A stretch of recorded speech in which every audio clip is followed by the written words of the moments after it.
By Planning Commission to order.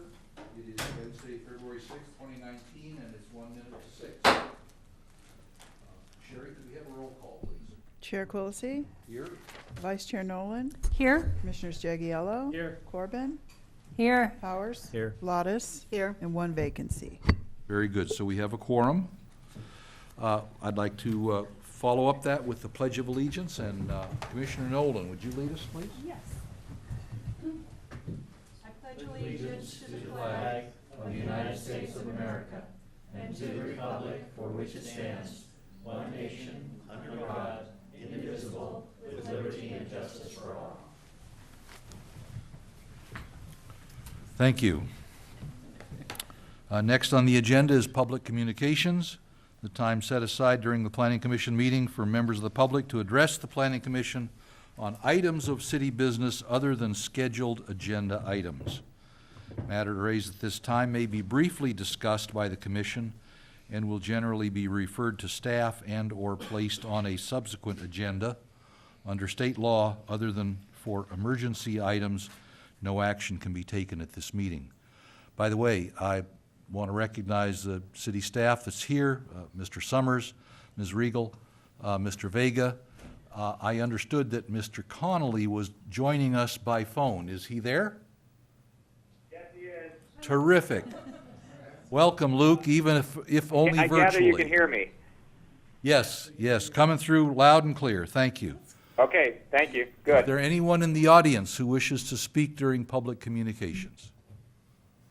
All right, seeing none, we'll move on to the consent item. The minutes of the regular meeting of the Planning Commission, January 16th, 2019. Staff's recommendation is approval as submitted. Are there any corrections from any member of the commission? Adds, changes? If not, I'll entertain a motion for approval. I'll move to approve the minutes of January 16th, 2019. I'll second the motion. Very good. Any discussion on the motion? Just a quick correction, though Okay, great. it's somewhat immaterial. Where I announced the event on Sunday, January 20th, that was really the 27th, Okay. but it doesn't affect anything. Just wanted to mention that. Would the It's maker come of and the- gone. Yeah. Would the maker of the motion accept that amendment? Absolutely. Terrific. And the second? Yes. Yes, all right.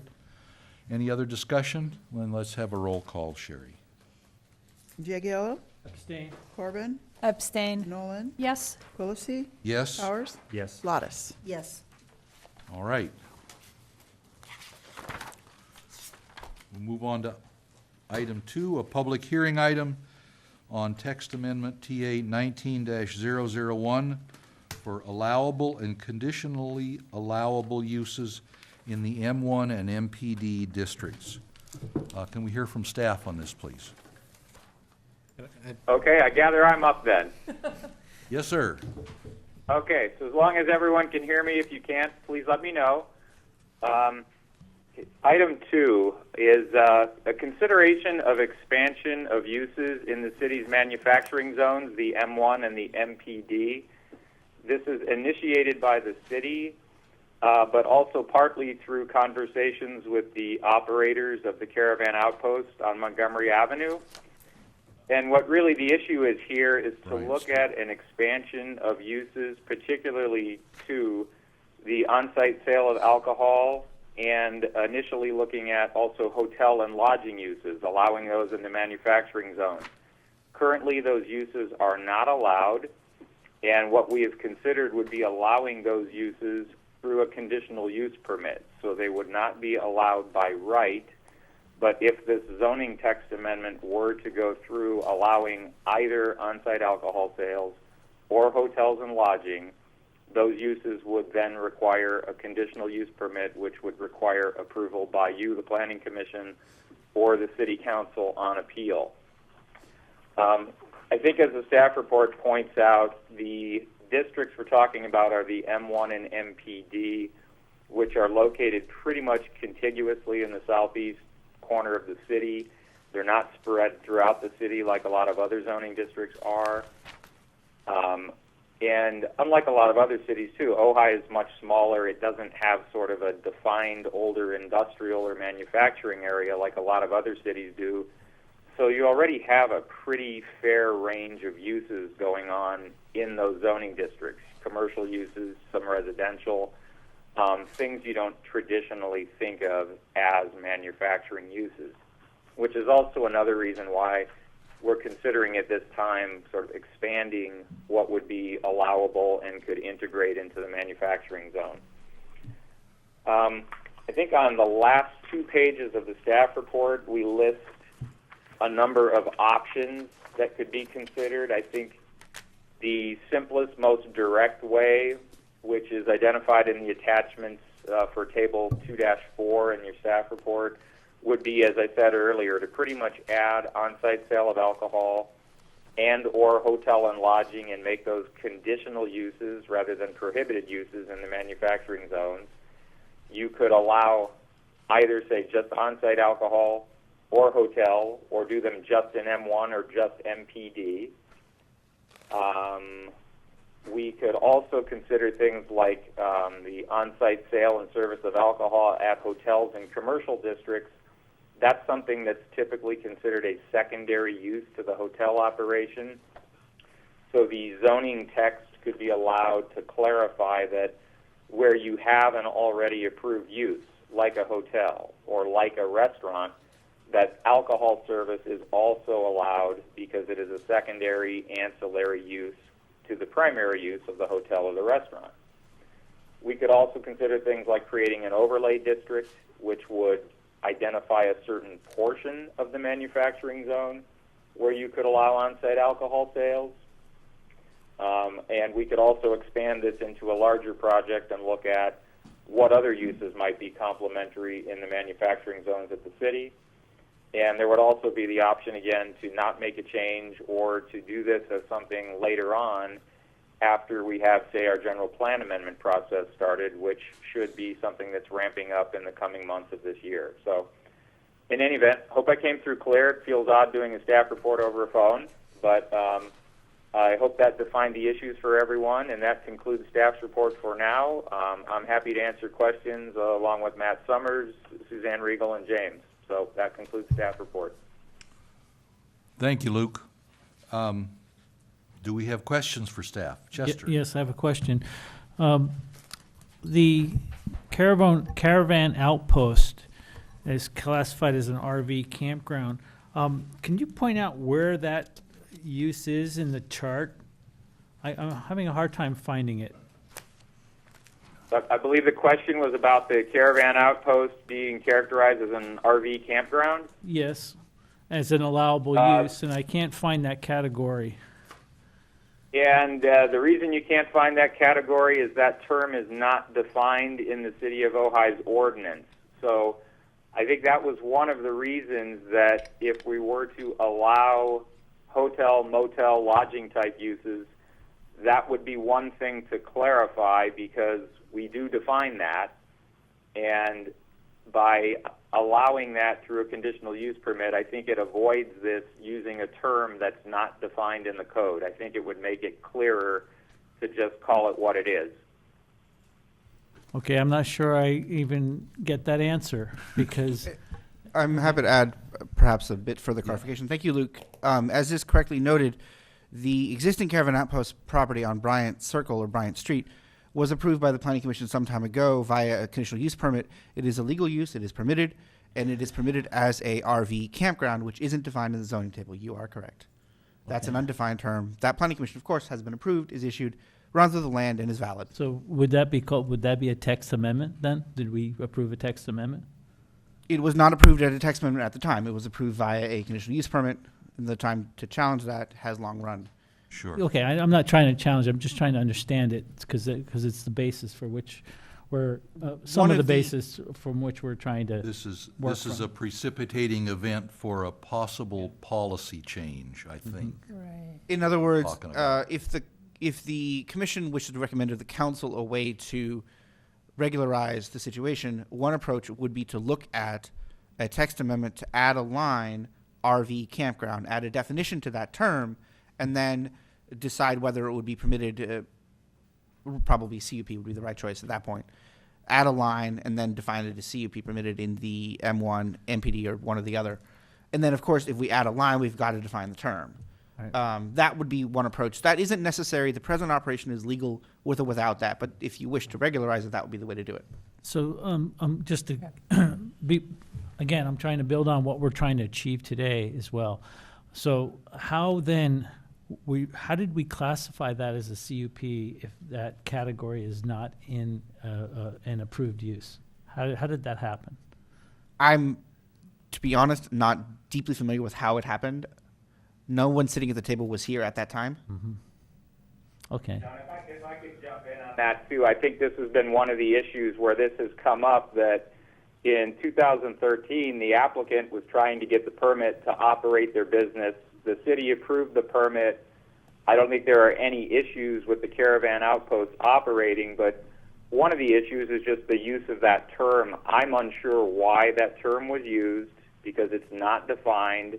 It's not shown at all in Table 2-4. So in a lot of ways, I think it puts the property owner and the applicant in a difficult position where they went through the process and got the permit, but now they have a use that, if you just read the permit language, it's not clear what that gets them. So one Exactly. thing I think their use, in fact, operates like a hotel or a lodging use, and I think that's kind of a clean way to do it, is to, if we want or we think hotel and lodging, if that is appropriate in these districts, to just go ahead and allow that. And then we would probably have to make a clarification that when that permit was approved, that was really the intent, is that this is a short-term stay or lodging use. Okay. And that would certainly be a viable approach. Add a line for RV campground, or, as Luke Right. correctly noted, add CUP in those lines on the table under hotel, motel, lodge, timeshare. I mean, it could only really be classified as a text amendment, really. I mean, I can't see any other way it could be considered. Well, that's what's proposed, is a text amendment to accomplish it. The past Right. can't be But undone. but it's one but- that was not officially approved as a text amendment, but that's how you have to define it, because then there's no other way you could add a category that I know of into a permitted use, right? Because that's what we're trying to do today. We're trying to, add permitted uses to the zone, right? And so somehow this was added in. It And I was just added wanted to without being understand, put and I into the wanted to code. understand how Yeah. that happened, so that way that can, be. Part of the challenge here is I can't directly speak to how it was accomplished in 2013. Right. As I did note, all of the relevant staff weren't here then, so we aren't familiar with the exact motivations of the folks in the mindset at that time. Nonetheless, the council has made it clear that at this point, the idea is to look at how to Sure. regularize it going forward. Okay. Perhaps a larger, just for a moment, perhaps a larger question is it really within the Planning Commission's purview to grant a CUP for any particular use in any particular zone, whether it's in the municipal code or not? For example, and I don't anyone think that I'm advocating such a move, but I don't believe we have a gentleman's club anywhere in the city. Is it within the Planning Commission's purview to grant a CUP for such a business, which is legal, in a residential district, in a commercial district, in a manufacturing district?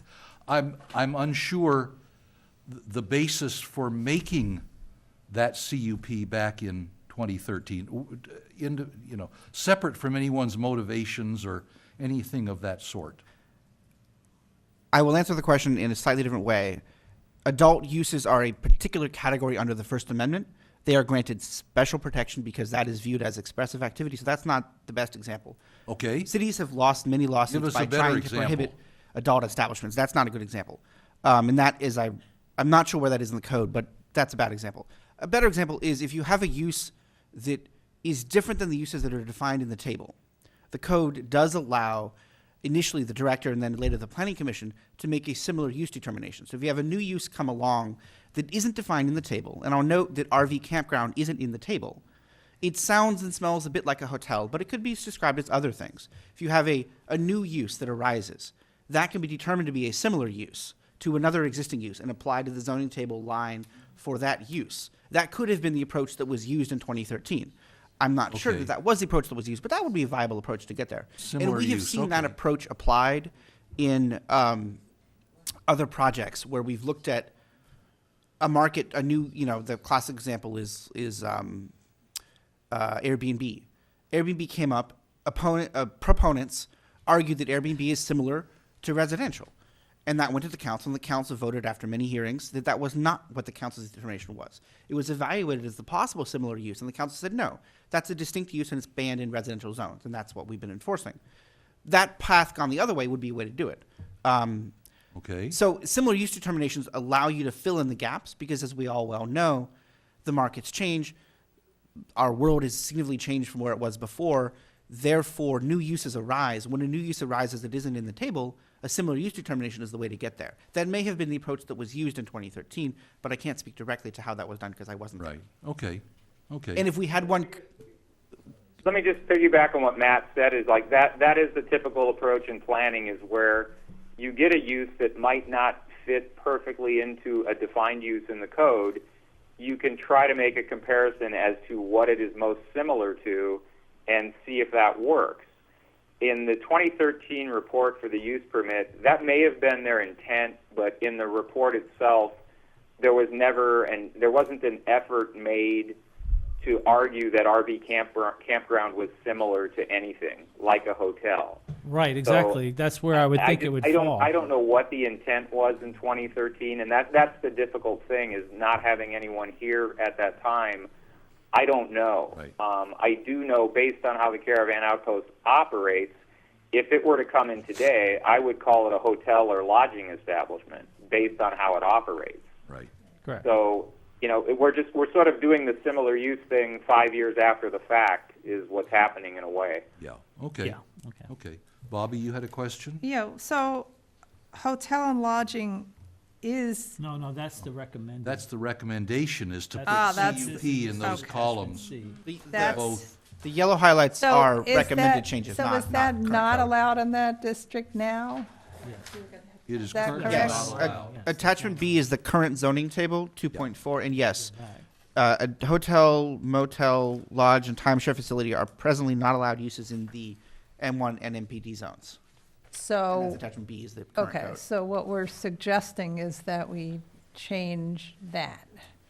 The council, Theoretically, that's the one council has approach. asked that the commission consider one of several options, one of which is to change that and add CUP to hotel motel as a line, and thus allow what is presently not allowed. That's one of the options under consideration. Okay, and they would be If that was done, fit under that category as a variant.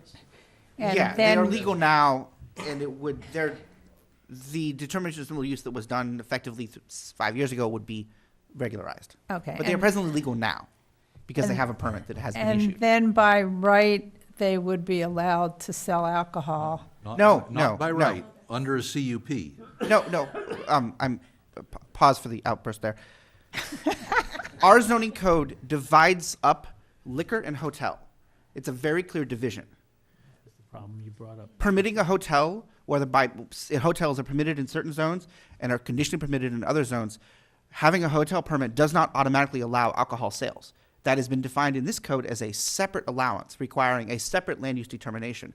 Liquor sales in certain zones is by CUP and in others it's permitted, but it doesn't match one-to-one which zones allow liquor sales and which zones allow hotel uses. So having a hotel permit does not automatically entitle the owner of that permit to the right to sell alcohol. It's Okay. a separate land use determination. So, That doesn't have to be the case. Certainly, many cities allow alcohol as a built-in accessory use to hotels, but that's itself one of the many options on the table at this time. right. Doing so may or may not be the best choice, depending on which the considerations on the table. So am I correct in understanding that we don't allow it as a permitted use anywhere? It's always an additional conditional use permit. No, isn't it? For the alcohol. liquor And the is hotel. presently a permitted use in the C1 zone. But And you have to get another permit for it. you have to get a zoning clearance for it, and you also need ABC permits and you need a design review permit. Right. Because we require design review permits for any change in land use in the commercial zones. Right, and I And think, that's the discretionary permit that creates a conditioning opportunity. okay, and off subject, I think we discussed how getting a permit for absolutely every single function of your restaurant, hotel, or commercial use is kind of ridiculous, and maybe we need to look at that as well. And that's certainly one of the options. So I would just like to mention it yet again. Yeah. It's here. Commissioner Nolan, you had a question for staff? My question was answered by Mr. Summers. Oh, Yeah, okay. thank you. He's good at that. Happy to help. Got it. Yes, so as I read the attachments here, alcoholic beverage sales on site is currently permitted, not conditionally, but permitted in C1. It's conditionally permitted in business professional and VMU. And the recommendation from staff is to make it conditionally permitted in M1 and MPD. The same is true of the hotel, motel, lodge, timeshare facility. Recommendation is to make it conditionally permitted in M1 and MPD. I'm wondering, That's one moment where I'll defer to Luke on. I'm not sure if Luke has made the decision to make that a recommendation or merely if that's what should be considered. I one think of it's the the latter options. should be considered. one of the options in the staff report, yeah. Yep. Right. It's one of the options in the staff report. That's correct. Okay, and just to make sure that we get everything nice and legally clean Right. at the end of the day, even if we did this, what would be the effect, if any, on the conditional use permit that exists for this similar use facility It in would the continue district? to be legal. And the effect would, if, for example, the commission and was to recommend and the council was to approve allowing hotels, motels by CUP and allowing liquor by CUP, then the existing operation would continue. They would be able to add alcohol sales by CUP. And if they were to purchase additional property, they would be able to add an additional component Apply of their for facility. CUP as For a on CUP. additional property. yeah. Exactly. They'd be able to do all of those steps. Anyone would in any other property. And so too, any other owner in the relevant zone. That does bring to mind one other question I had. I thank staff, normally there's a land use map and a zoning map in the back of each binder. Oh, there should be, yeah. And there wasn't in mine, maybe it just got missed. There. I saw But it. the drawing in the staff report, There's something. this is attachment A, was not clear to me. I see the different colors. I have a zoning map that I keep at my home, but it's dated 2005. I'm not sure what the date of attachment A is, if that's a more recent version, but it looks pretty much the same as what I have. And I can't tell what's MPD and what's M1. Well, that's what confuses me. That's a different overlay of some sort. And A in there appears to take in what I think of as M1 and MPD, as well as some commercial property and we're coloring outside the lines a little bit, but I don't understand specifically what property we're talking about in M1 and MPD. And if we treat them both the same, maybe it's less important, but I'd really like to know what we're doing. Well, I think that's the answer is the M1 and MPD. If you were to make the zoning text change, they would all be treated alike. Of course, you could make the zoning text change, say, just to the M1 properties and leave MPD alone. I don't have the maps, I'm sorry, in front of me right now. I can say the M1 is largely to the north of MPD. I'm not sure of the exact acreage. I would assume it's 20-some acres, with the MPD being slightly larger and to the south. The M1 tends to have more small lots, MPD larger lots, because it's more laid out for business park type of Office uses. park kind of thing, yeah. But largely the MPD is south of the M1. M1 is going closer, say, to Ojai Avenue, and that is, it's I think 317 Bryant Street is where the Caravan Outpost is located, which is in the M1. My rough understanding of this is that the M1 is the areas along Fulton and Bryant, the east side of Fulton and along both sides of Bryant Street, while the MPD is the area along into the south of Bryant Circle, roughly. Okay. Is there a city map anywhere that shows that? There should be. The general plan map draws that line between the two, and as I recall, the zoning, Which map? the general plan one. We didn't all get that. Oh dear, I It's in the apologize. check the back. It's the last page. I got mine Should be my in the last very page. back of the The packet. last packet. Yeah, I'm used to finding maps behind all the tabs, Oh dear, I have and we set. didn't get it. I And got, then I got mine. pass that down. I've got tab 7 is the last thing I have. I apologize for that. It's supposed to be in the packet. The area, This is a 2005 map. the last thing to note is that the zoning map, at least the one I have in front of me, I don't believe has been updated to reflect that the MPD zone, the MPD area under the general plan was zoned MPD some years ago. I believe in 2016. It wasn't, or 2015. Yeah, this has I don't think MPD this on it, map but was it doesn't have updated. M1. You got a council member with a Sorry. question. Point of order. Yes, sir. Can I come to the podium? Please do.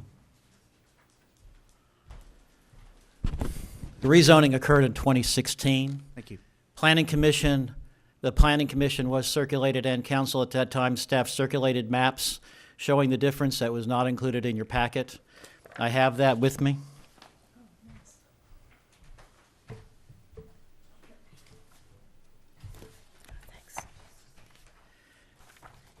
And the zoning map is out of date, the master zoning map. And for example, this zoning change in 2016 that I'm circulating that was part of the deliberations of the Planning Commission at the time has not been incorporated into a current zoning map. Thank you for that clarification. This, so MPD is everything sort of south of the trail. Well, this map has a problem in that it doesn't really clearly show the northern boundary of the M1, but it's more detail than you have. Right, right. And you can, I just thought I would bring this out because I noticed the same lack of information, Chair, in the packet, and I searched my archives to see if there was anything that showed the result of the rezoning action in 2016, and this is all I could find. And if you wish the larger map, the distinction is evident on the general plan map, which has the two slightly different colors of gray. The, One we just yeah. The one that was The general plan supposed to map be in your doesn't packet. even have M. That's No. di- The general plan uses different terms because we have zoning districts and land use designations.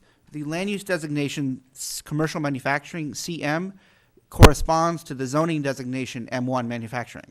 So the But- CM area under the general Okay. plan map corresponds to the M1 zoned area. That's the lighter gray along Bryant Street. Yeah, that's correct.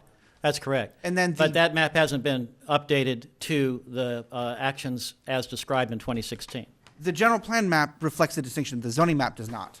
The zoning map is what I'm talking about. Yeah, the zoning map is not correct. Not You are updated. correct. It's Correct. not been updated, and I also don't understand why it wasn't in the packet. But the general plan map, at least in that respect, is updated and reflects that distinction roughly along the Bryant Circle, roughly, and that's where the. But you're right. You're not seeing M1 on the general plan map because the general plan land use designation CM corresponds with Got the it. zoning designation M1. Very good. And MPD is used in both. And I apologize for the mapping confusion. That should have been resolved. We will do better next time. Okay. Do we have any other questions for staff before we take on the public? Okay. So I have a thank you. question. Oh, yes. ma'am. So, if you were, the most limited action Can you tell me what that would be, Sure. in your opinion? In my opinion, and I'll also ask Luke to chime in as well. My opinion, from a legal perspective, the most limited action you could accomplish would be an overlay zone that allows liquor sales on site by CUP in any area in either zone that has an existing allowance for transient lodging by CUP. That'd be the least limited thing you could do. Okay. According to this, none of them have that. Neither M1 nor Has an MPD. existing CUP for Oh, as transient an lodging. existing CUP. Okay. Okay, got it. Effectively, it would be extending what was accomplished in 5 years ago. Would be extending that. That's a Okay. viable option. It's limited. It's narrow, but it's viable. But very limited, okay. It's very limited. It may not accomplish all of the goals of the underlying proponent, but nonetheless, it is an option. But the use is legalized. It's there, it's legally Yes. recognized, so we don't necessarily have to do anything about that. The present use We're Of the just lodging talking aspect about of it. alcohol, on-site alcohol. right, use. and at one point, I am aware that the landowner had also indicated a desire to expand the operations to another property, which would require adjusting the lodging element. Although I understand from the latest emails that may no longer be the request, and the applicant's rep is here. So perhaps he can speak to that further. Thank you. You said the least intrusive or whatever, minimum amount of change that we could make would be to allow alcohol sales for anyone that has an existing hotel, motel, Or CUP in this I'd district? phrase it as an existing CUP for transient lodging, or an existing CUP for an RV campground. But That'd be then the least thing you could do, to answer the question from Commissioner Lottis. that- This one. But then we're only making an allowance for one property. Yeah. That is correct. That's item 3 in the list of recommendations. That would be an allowance for the one existing property. If the council was later to amend the zoning to further allow RV campgrounds or similar uses elsewhere in the zone, then that would expand. Yeah, my feeling is it should not be our place, it should not be the council's place to pick winners and losers parcel by parcel throughout the city. I think if we're gonna make some rules, they should apply to more contiguous, larger portions of the city, and whatever those changes might be, they should apply to whoever happens to be there. I don't like the idea of picking one particular parcel owner. Well, keep in mind, we You're have, special. keep in mind, we have a general plan update coming up. exactly And what I and was gonna really, say. that is the appropriate time to view an issue as Exactly. it applies in a larger sense. Mhm. So Right. that, Right, anyway. because, That's why I asked about the most limited right, because action. I agree with you, because I think that we're already on a path in that manufacturing district to have everything but. And even, the buildings built by Ted Moore are almost too expensive for manufacturing to go in there. So we're being led by sort of things happening again, as opposed to taking a big look at the picture and saying, what do we want in that area? And so I think that in lieu of that, and I would agree with what Kathy is saying, we need to look at it as big picture item. I think some of And- these other options do that. But that's part of the general plan, not for us to make that decision. I'm a liaison to y'all tonight, and I think point of order, you're starting to deliberate before taking public comment. Okay. Then maybe we should just stop asking questions of staff, and we'll let the public come forward. No, that was wasn't starting to a express comment. opinion about what to do before taking public comment. I see. We can Okay. still ask questions. Yeah, we can still ask questions of staff. Any others? All right. Then let's open the public hearing. I have 4 cards for item 2. First one is Mr. Wyrick. These are in the order they were given to me, by the way. This whole situation is an example of what not to do, and hopefully we learn from the past and do better. We have a problem when we try to fit the code to a problem rather than fix the code to accommodate the problem if we feel there's a change to be made. The former was done, the latter was not done when this situation occurred. And I think we should learn from it and not try to continue the same mistake. If there's something that doesn't fit the code and we think the code needs to be adjusted, then we should change it. I've said that for a long time. That was not done by staff recommendation, which Planning Commission accepted in this situation. And of course, that always causes problems down the road, and we see this constantly. We need to do better. I take exception to the fact that you're asked to deliberate on something, the character of which is absolutely inherent to looking at the complete map context of the situation that you were not provided in the staff report. I do not understand why zoning maps are not updated. We've run into this problem before. This was 2016 when these zoning changes were made. The zoning map should be updated by now. What I passed out to you is incomplete, but the best I could find, which doesn't show the context of the M1 and the C1 north of the MPD zone. It doesn't show the complete zoning. That's the best I could do of what I could find. And so I just think that this is something you should consider, whether you have the complete information you need to do the full deliberation, in the sense that you don't have an actual complete map, number one. Number two, I consider it, expressing my personal opinion now as one council person, I don't think the M1 and MPD should be conflated. And in particular, the difference is that M1 has coextensive boundaries with C1 in a way that MPD does not. That's a fundamental difference. You don't have a map of that. I think that it's a problem that we have. This has been conflated in terms of talking about a particular business owner situation, but I think the advantage of that is that the hotel motel use in this M1 area has been shown to be compatible with the surrounding area, which suggests possible adjustments for M1. It doesn't necessarily suggest adjustments for all of M1 and MPD.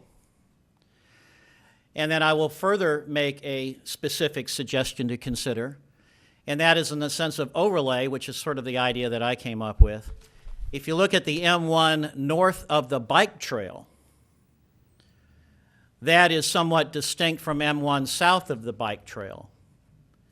And if we wanted to think of a particular overlay where a CUP might be allowed for hotel motel, to me, as an individual opinion, it makes more sense north of the bike trail than south of the bike trail. And that's perfectly within the capability of our zoning to do something like that. So I just wanted to make these comments because I hate to see fixing something in a way that doesn't make good, solid policy sense for the future. It's what we did back with this RV park thing. We should have handled it at that time. And if it made sense for a well-run, which is what we have, compatible use to be a lodging organization in a part of the M1, we should have dealt with it then, rather than trying to, in effect, come up with a label that's not defined in the code. That's just not good governance practice. I just wanted to contribute my opinion to the situation. Thank you. I appreciate also you giving us this map, and as I look at it, it is different from the zoning map that I have in a couple of other ways. If you look at this, it shows M1 zones north of the trail and west of Fulton Street. Yes. And again, I looked at the same thing, but again, all I had was... This does not show any M1 west of Fulton Street. I agree. And again, there you go, where we have a problem, where we are not getting timely, updated, archival zoning maps. It's important. And again, I repeat, this was 2016 when this action was taken to change the M1 versus MPD geography. And we apparently still have not had an update on the zoning map. And as I see the proposed here, all of MPD is south of the trail, and all of M1 is north of the trail. It's actually not correct. If you look very carefully at that, Split. the trail is the Bryant Circle Street. I mean, the street, Bryant Circle Street, is south of the trail. There's actually a slice of M1 between Bryant Circle Street and the trail. It's very hard to see on that. Yes, it is. Yes, it is, But okay. If you try to pick out, on that map, if you try to pick out the parking lot for the tennis, for the academy, you can kind of pick out the street for the parking academy right under upper left M1. You see a little asphalt street there. That's the academy parking street east of the athletic club. And it shows a little M1 above that, and then there's M1 below that. And the trail basically goes right along that area, just north of that little that parking area. Well, the trail's up here. Yes, it's way north. Okay, I got it. Thank you. Okay, Thank and you. again, but I think this points out the problem. It just points out the problem of deliberating without clear, updated maps.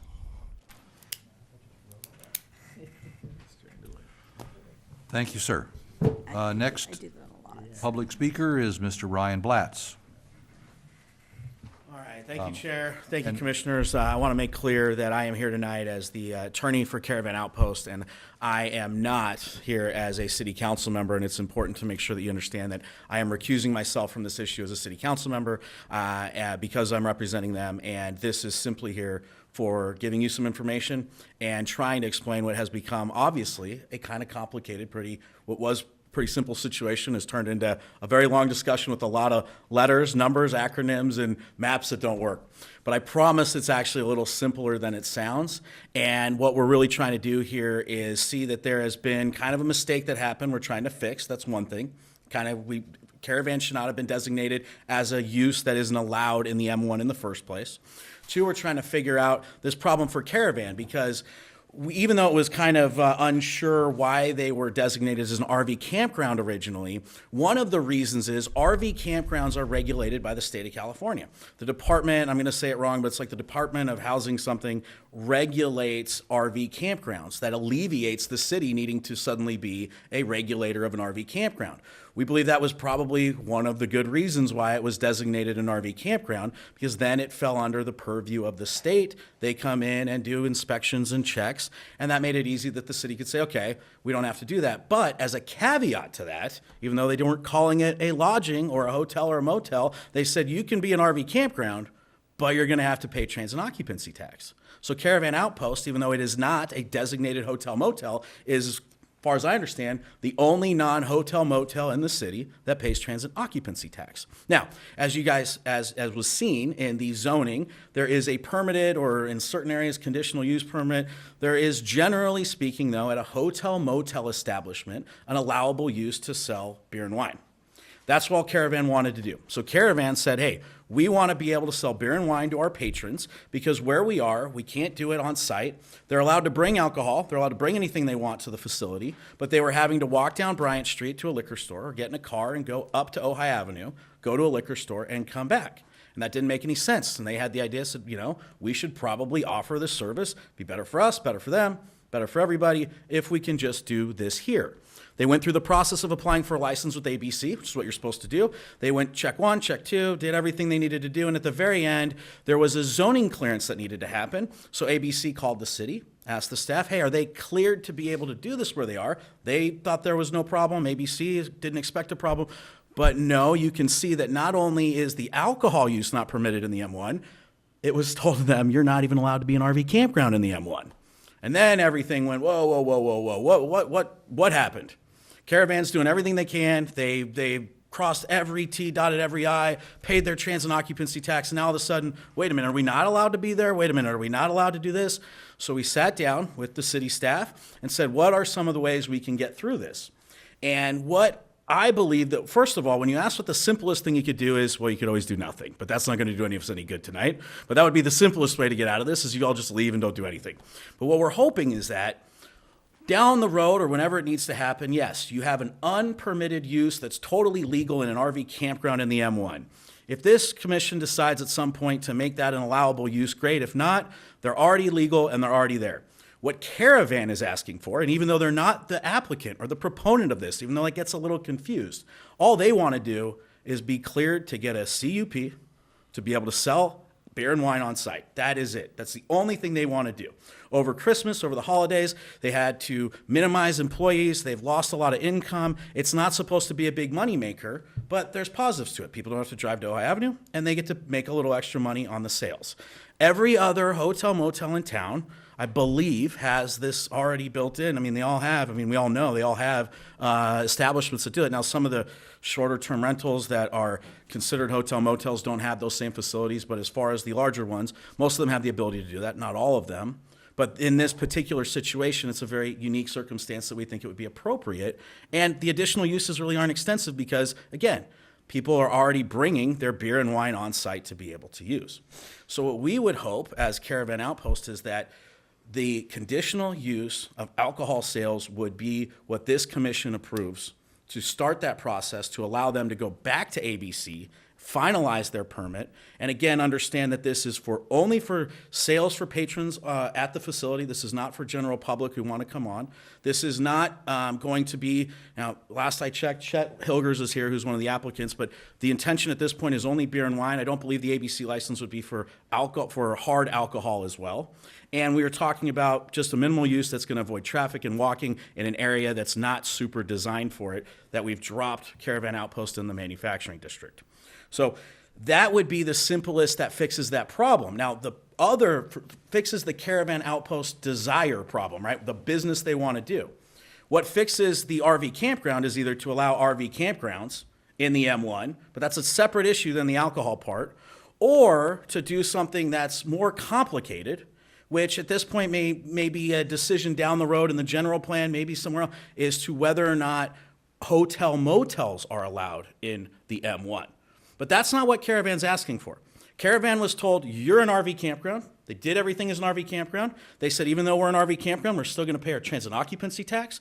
And they're hoping to be treated similar to a hotel motel for the reason of allowing beer and wine sales.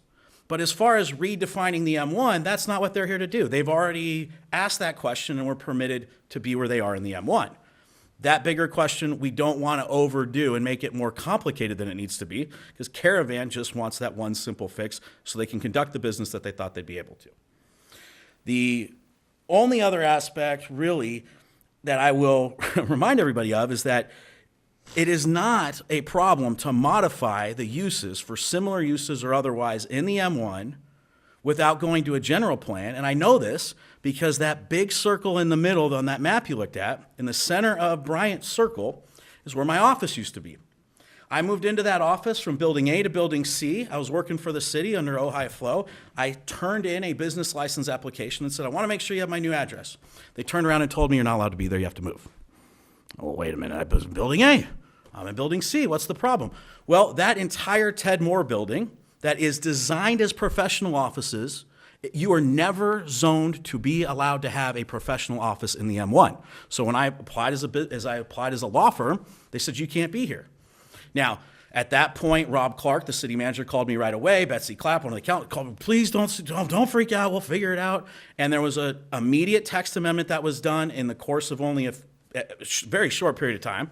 It was amended to allow, because the similar use of, I believe it was a real estate office was allowed in the M1, but a law office or other professional office wasn't. So they immediately said, okay, there's a similar use, we'll do the text amendment.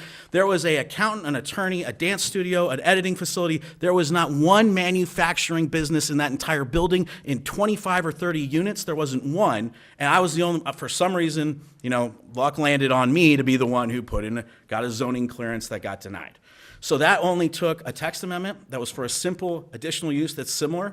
And in this particular case, what we're really looking for is that, and whatever those conditions are, they're happy to meet, and they're happy to be treated like another hotel motel as far as transit occupancy tax is concerned. They're hopeful to be treated like a hotel motel by allowing beer and wine sales, but we don't have to recodify them as a hotel motel. We don't have to allow hotel motel in the M1 tonight or as the simpler fix, we can do that down the road.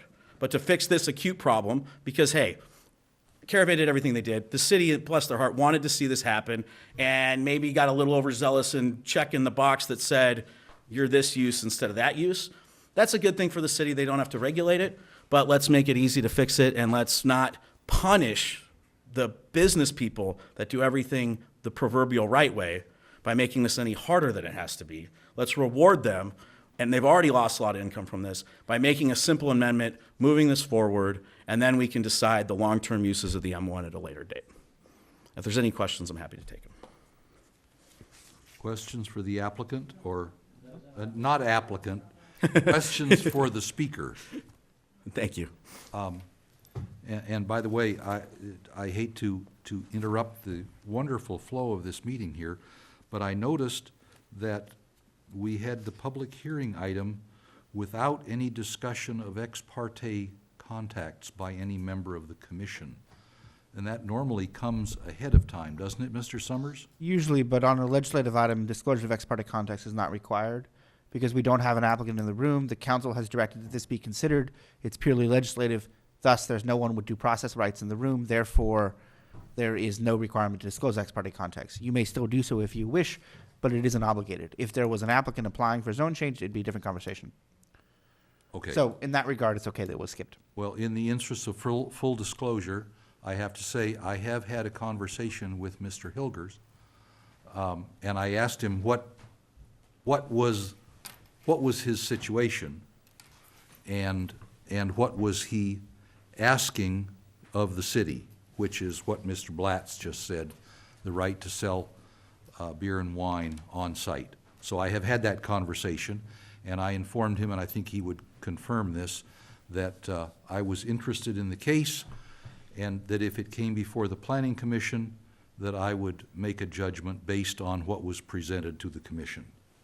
So I don't know if anyone else has had a conversation with any of the principals here, but I want to make sure that's out on the table. Yes, sir. One clarification you just reminded me of. I just wanted to say there was an issue brought up that Mr. Summers said about expansion. I want to make this clear. One, this issue has nothing to do with approving any expansion of anything that may or may not ever happen. And what Mr. Summers is referring to, in all fairness, he has heard, but it is not a certainty in any way, shape, or form. I will be on, Caravan has looked at expanding into other space, but I'll tell you that probably it may not go through. But this is nothing that would lock in or make that automatic. It would not allow another hotel motel unless it was approved separately, allowing to go in. It wouldn't, every expansion, if there ever was one, which I can tell you I wouldn't say it's even likely. It's a lot less likely than when Matt and I had this conversation a long time ago. But it is not that any decision you would make would automatically allow any expansion later on in any of these uses. They would still require new permits for conditional use permits, and if it was hotel, motel, and even if it was allowed, it would still require another conditional use permit for any expansion under that, or it would require an expansion of the RV campground CUP, and again, that would require another review of another conditional use permit. So nothing in the beer and wine today would expand Caravan Outpost's ability to expand their business in any way, other than the specific use of sales. Okay. Thank you. Thank you very much. Do you want me to say that I spoke with Mr. Hilgers? Do we need to? Well, No, it's not that's necessary. what I was asking. If there were other Not ex parte obligated, contacts, but you- you're welcome to volunteer it. I chose to volunteer mine. Sure, why not? I was at Java Joe's having my wonderful double cortado, and Mr. Hilgers walked up and just shared what he wanted to do, and I said I would see him tonight at the Planning Commission. That was kind of the extent of it. Great. Okay. Let's get through the rest of the public hearing, then we'll go back into deliberations, and I have another couple of questions for staff, I think, at that point. Mr. Robert Meyer, please come forward. Thank you. Good evening. My name is Robert Meyer. I live at 550 Buckboard in Ohio. So my property is immediately adjacent to whatever the heck you're going to call these zones. I'm very confused myself too because I looked at the The maps. office park area, right? That's the Yeah, zone. right. My property backs up to the Edison right-of-way, which is the back border of Yeah. the Bryant Circle Yeah, okay. property there. Okay. Right, the Bryant Circle property, okay. Right, so just to be clear, so as I shared with City Council a couple weeks ago, I'm opposed to this change. This change, to me, is being considered for this entire zone.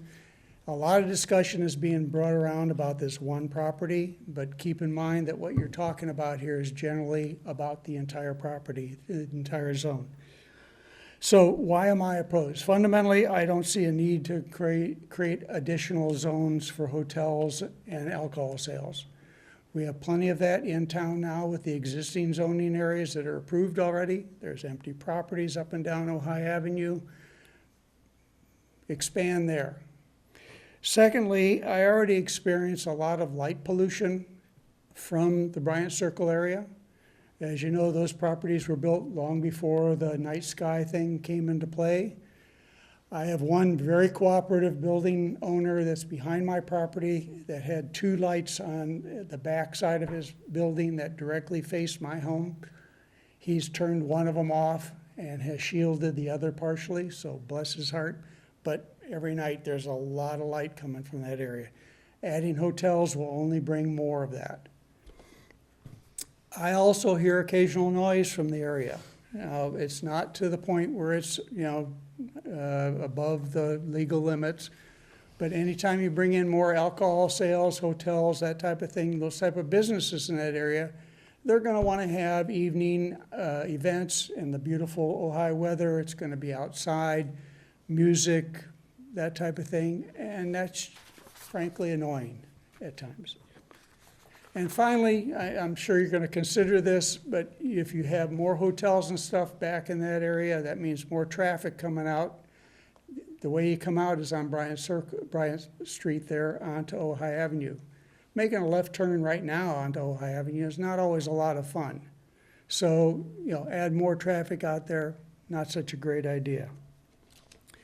I want to remind the commission that this is kind of an anomaly, having an industrial zone immediately adjacent to a residential zone. I don't know why 30, 35 years ago, or whatever, however long that was done, that happened. Good city planning, you take industrial zone, you put some commercial zone, maybe some multifamily, and finally you get out to single family homes. You don't put the industrial bang bang right next to residential. It always leads to conflicts, and this is one of them for me. So I appreciate your consideration, and I really do not want to see this happen in that area. Okay, any questions for Mr. Meyer. Mr. Meyer? Thank you. I have one. Yeah. You mentioned hearing music and, Occasionally, I even hear Libby Park if the okay, conditions are right. so I mean, it's what you do hear, whether it's objectionable or not, is it identifiable as coming from the M1 zone, or?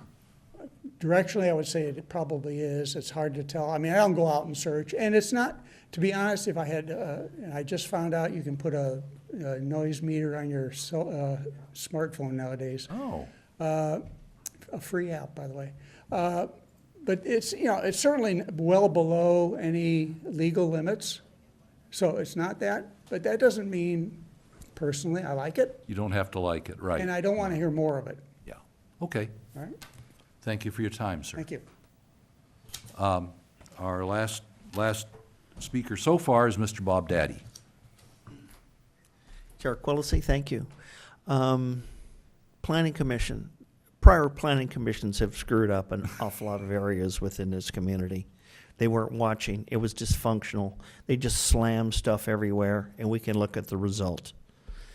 What we have is C in the M. We have Simplify, we just lost, which was a battery maker that was created, started, nice clean energy, and left us. And so what we're doing is we're creating vacant buildings downtown because we've got improper uses in the M1 light industrial. Who continues to put up these buildings? Planning Commission approved them with the concurrence of the City Council. None of you were here for these wonderful little things that we went through. I don't think, Kathy, you were here for that. But we continue to compound this. What I think I'd like you folks to do tonight is a couple of things. Recommend they get all their TOT back because they'll never live long enough after beer sales to get the huge amount of thousands of dollars they paid for the city. I think that's extortion. It's kind of hard to say you're this, but you got to do this, and you can't do that. You know, we need to get a grip and figure out what we're really going to do. You can go ahead and make an amendment, and you can solve this. I do not want to see you expand. We do not need hotels down there. We have 57 acres of light industrial in M. We have tons starting at Gridley Road. You can just go lot by lot by lot by lot by lot. We've got an enormous amount of opportunities for motels and hotels. We don't need to go down there. We lost a great woodworking shop on Fulton. We lost a good metal shop down there. We have lost so much of our small independent light industrial. We had a lumber yard down there. It was great. We had artisan welding. We had a number of things that we no longer functionally have. Why? Because we've continued to push these zones back that don't need to be pushed back. So I don't see a need for hotels. I don't see a need for motels. Absolutely not below the bike path. That doesn't need to be that way. We have enough of that stuff. If you're going to throw in a hotel or a motel, throw it on a corner. But put a light in, please, where Bryant meets Ojai Avenue, because that we don't need any more congestion. We really don't need any more help there. So this thing was a state issue. It was a different item. It was an entirely different animal in the beginning. And it morphed.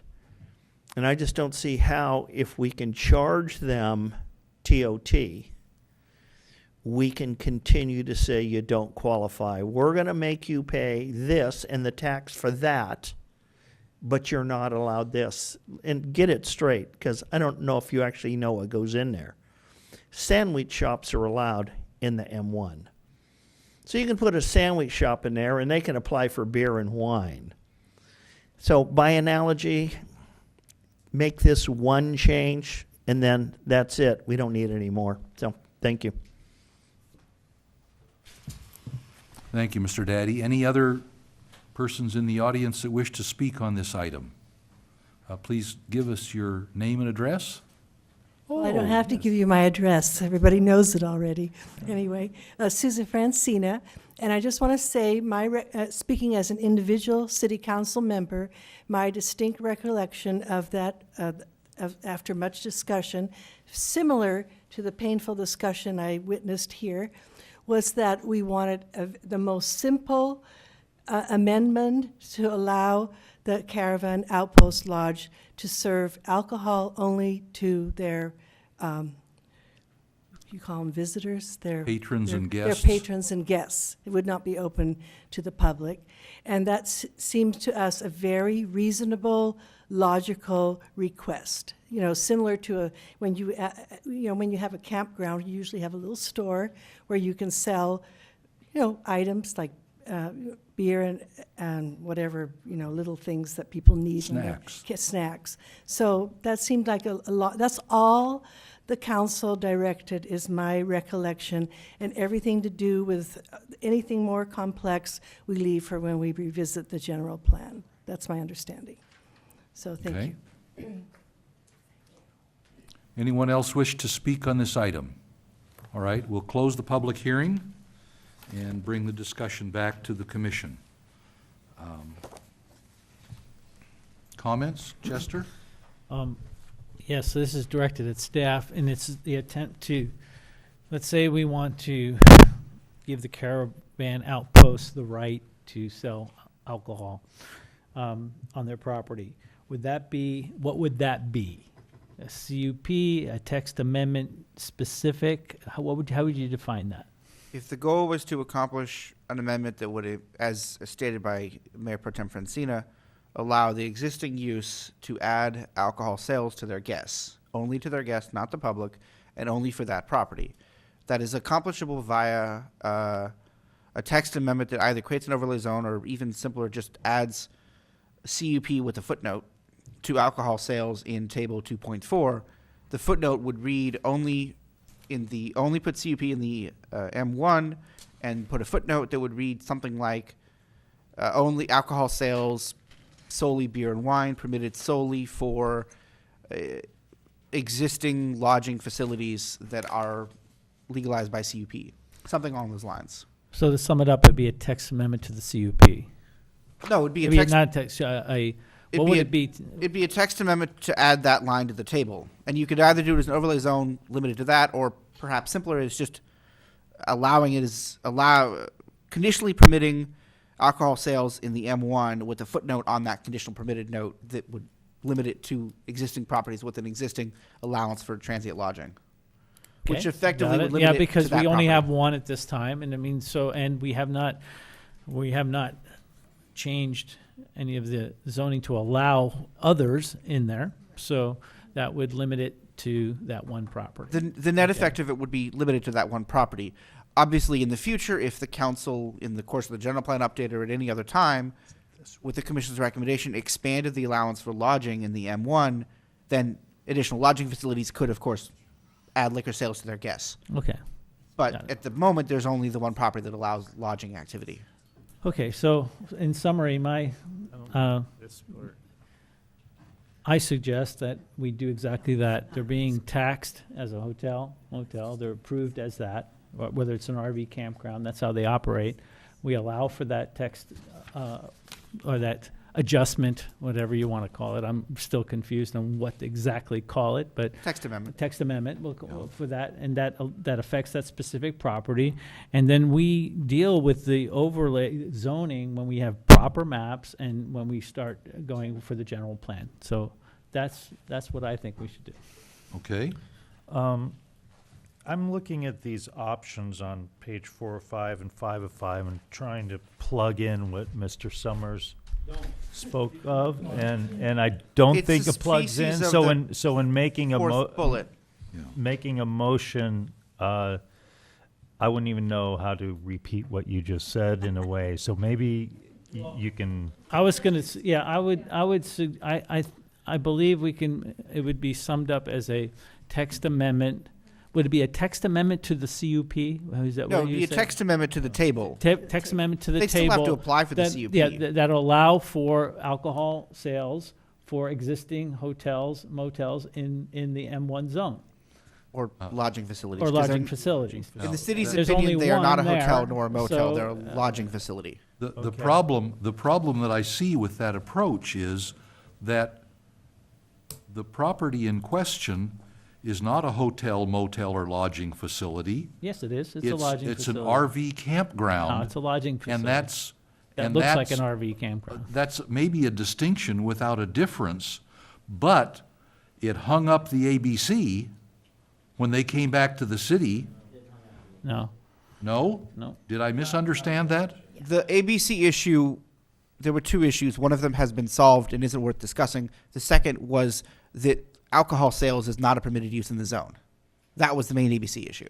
So by us doing Yeah, This change would doing solve this that, text and the other one amendment, was it solved. changes that. And so if we made a text amendment that inserted CUP under hotel, motel, lodging facilities and under alcohol sales in the table, under M1, not necessarily under MPD, then if the ABC calls the city and says, is this legal, then the city will say yes?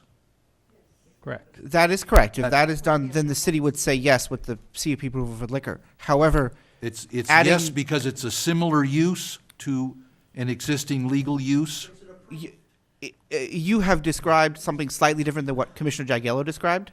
Commissioner Jagiello described simply adding CUP, conditionally permitted allowance for alcohol sales only, not also the hotel motel. You're describing adding it for both hotel motel and alcohol sales. The latter category would be legal. The first category would also be legal. Either way, It they have an covers this existing parcel. This parcel has an existing CUP that allows operation of a lodging facility. I'm very intentionally not using the word hotel, and I'm not using the word motel. They are not a hotel. They are not a motel. They're a species of lodging facility, specifically an RV campground. That distinction is important for the zoning code. Taxation is based on whether you have people staying 30 days or less, and that's an independent model, an independent requirement, rather. In this case, if you allowed by CUP hotels and motels in the M1, which is an option, then they are legal, they would continue to be legal, and so too could other places add hotels in the rest of the M1. If you didn't wish to do that, as was Commissioner Jagiello's proposal, then you would have only allowing, condition permitting alcohol sales in the M1. That would still allow this facility to legally sell alcohol because they have an existing CUP for their lodging facility, and therefore they could add liquor if they applied for and received the permit for the liquor. The problem that you're referring to with ABC was that the initial response from the city was incorrect. And I'm not sure if people are aware of that. It's come up, so I'll mention it briefly. The initial response from the city to ABC's inquiry was twofold. One, alcohol sales are not a permitted use in the zone, which is correct. They are not presently permitted use. And two, hotels are not a permitted use in the zone. That is true, but not enough.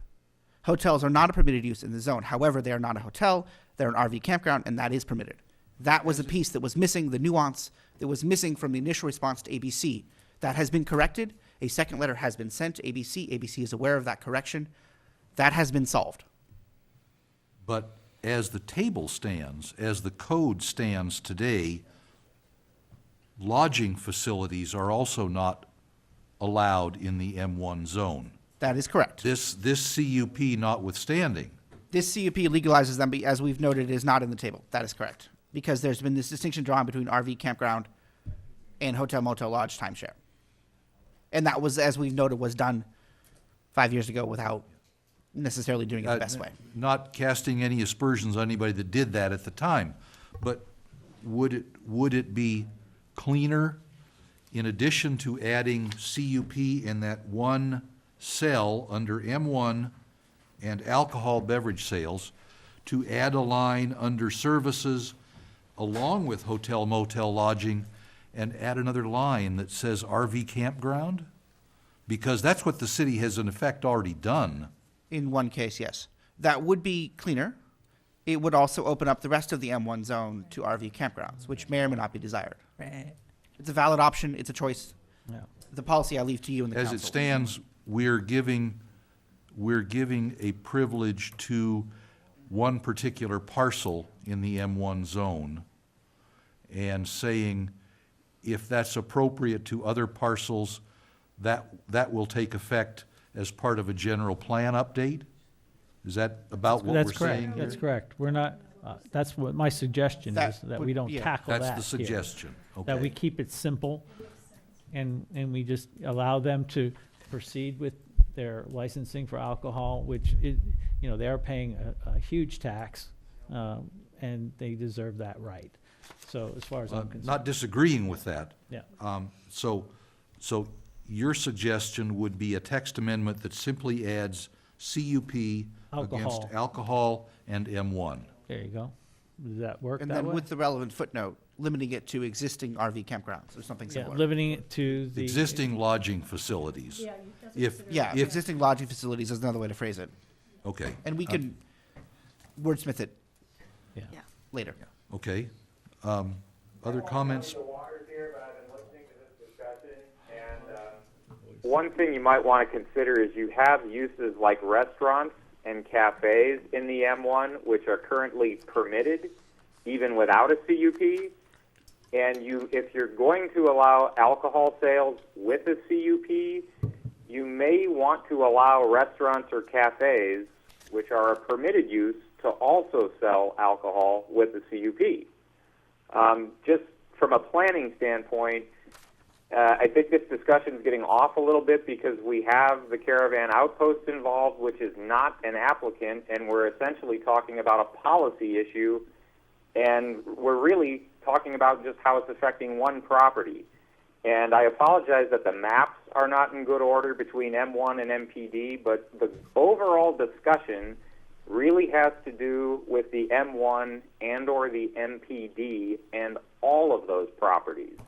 So while the Caravan Outpost triggered this discussion to a large degree, any zoning text amendment is really going to apply throughout the M1 and or the MPD. So I think if we're going to want to tailor this to an RV campground or lodging, you might also want to allow permitted uses like restaurants or cafes to also be able to get a permit to sell alcohol. It would be a cleaner, more sensible thing to do.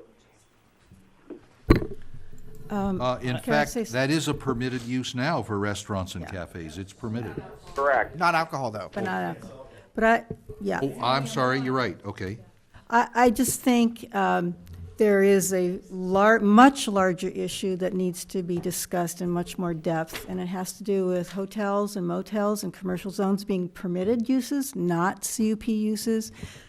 Along with that, restaurants in an industrial zone not requiring a CUP.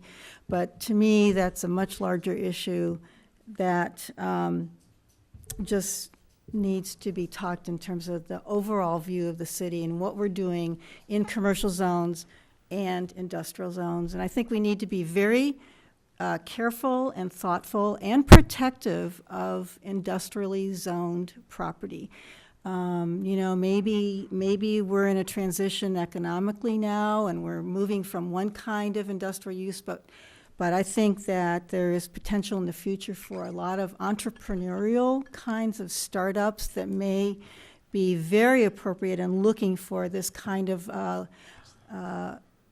less costly space. And I think we need to really think about that before we start just, you know, Creating getting a rid of funk it. zone?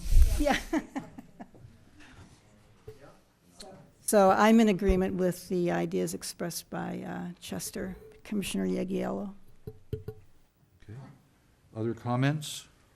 I'm going to say a comment that may be a bit of a non sequitur, but it's a reminder, and it's an email I sent out a long time ago that was inspired by something Bobby had mentioned, and that's just in regards to the number of alcohol licenses that the ABC has given to our city, and that based on the population, we're supposed to have about 13 alcohol licenses, and currently there's something like 52. So I'm just going to put that out there. It's not going to affect the way I see this one individual thing at Caravan Outpost, but in terms of the bigger picture, I just wanted to mention that because I did send that out to all the council members and commissioners. I didn't get any replies, but I think it's important data to look at. Okay. Other comments, Commissioner Nolan? I'm just kind of going to concur with Commissioner Jagiello and Commissioner Lottis that I think we need to almost handle that one property right now, and we definitely need to look at the rest of it when the general plan gets brought up. And I mean, that's just a bigger issue or bigger question, whether or not things do get rezoned. But I agree that we do need to maintain that some form of the M zone for, I don't know, maybe it does get redefined because things have changed, you know, the economy's different and what have you. Maybe it's time at that time an overlay goes in.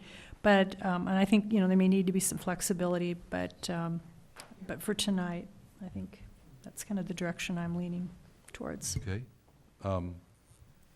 Are we ready for someone to make a motion? I'll make a motion. I guess I'll make a motion, and Matt, maybe you can help me, you know, again with the terminology here.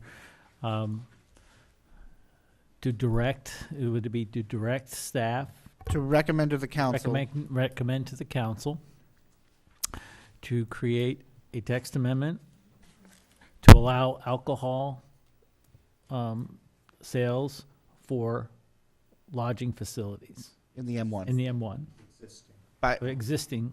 lodging facilities in the M1, and to be fair, if a new one was built, so just lodging facilities because they'd be existing at the time. Exactly, and that could be, and that the new ones will be dealt with in our general plan, and so on and so forth. Because at this point, they're not allowed.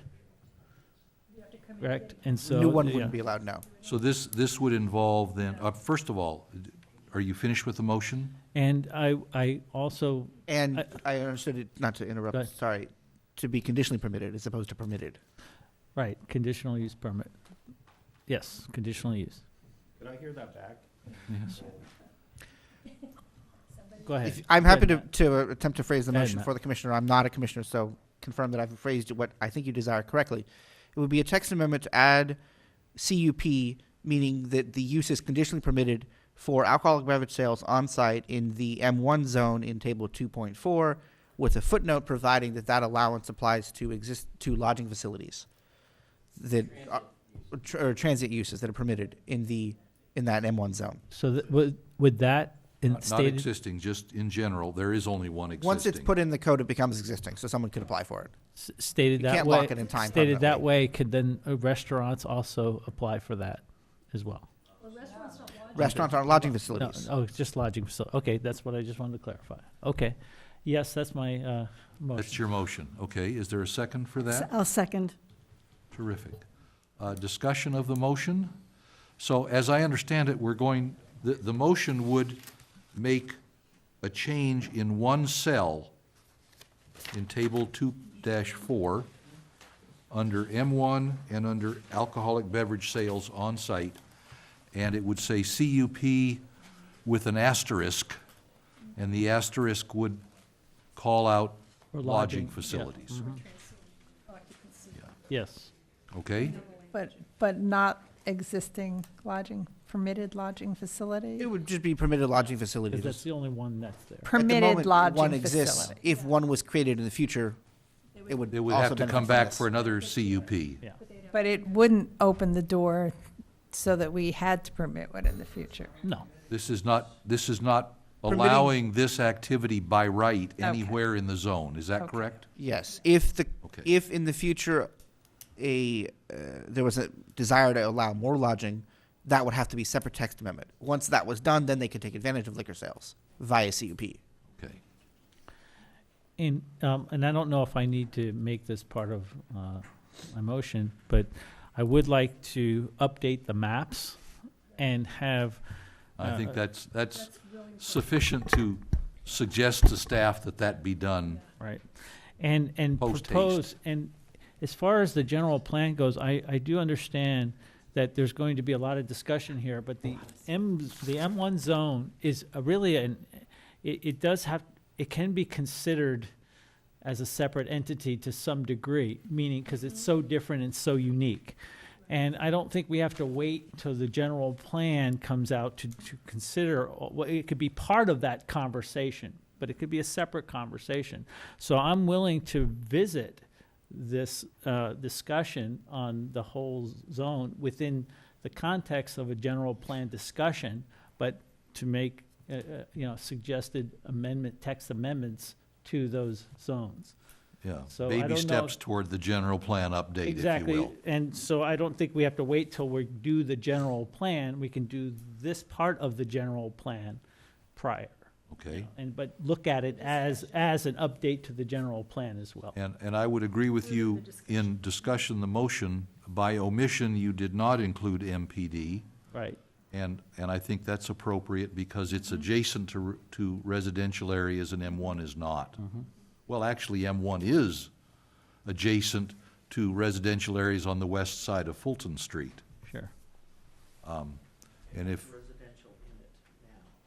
And that, we may have people come and express opinions on that as well.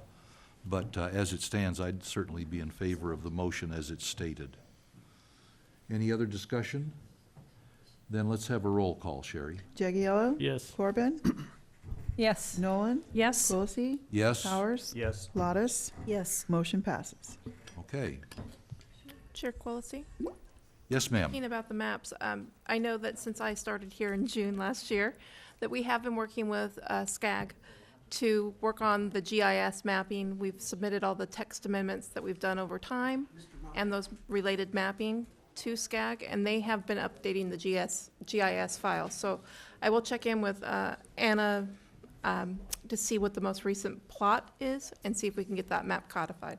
I think we'd all love to see that, yeah. Yes, I'd like to see a blown-up section of just that zone and the properties right around it, kind of zero in maybe a 500 feet around that zone and really get clear on that. Yes.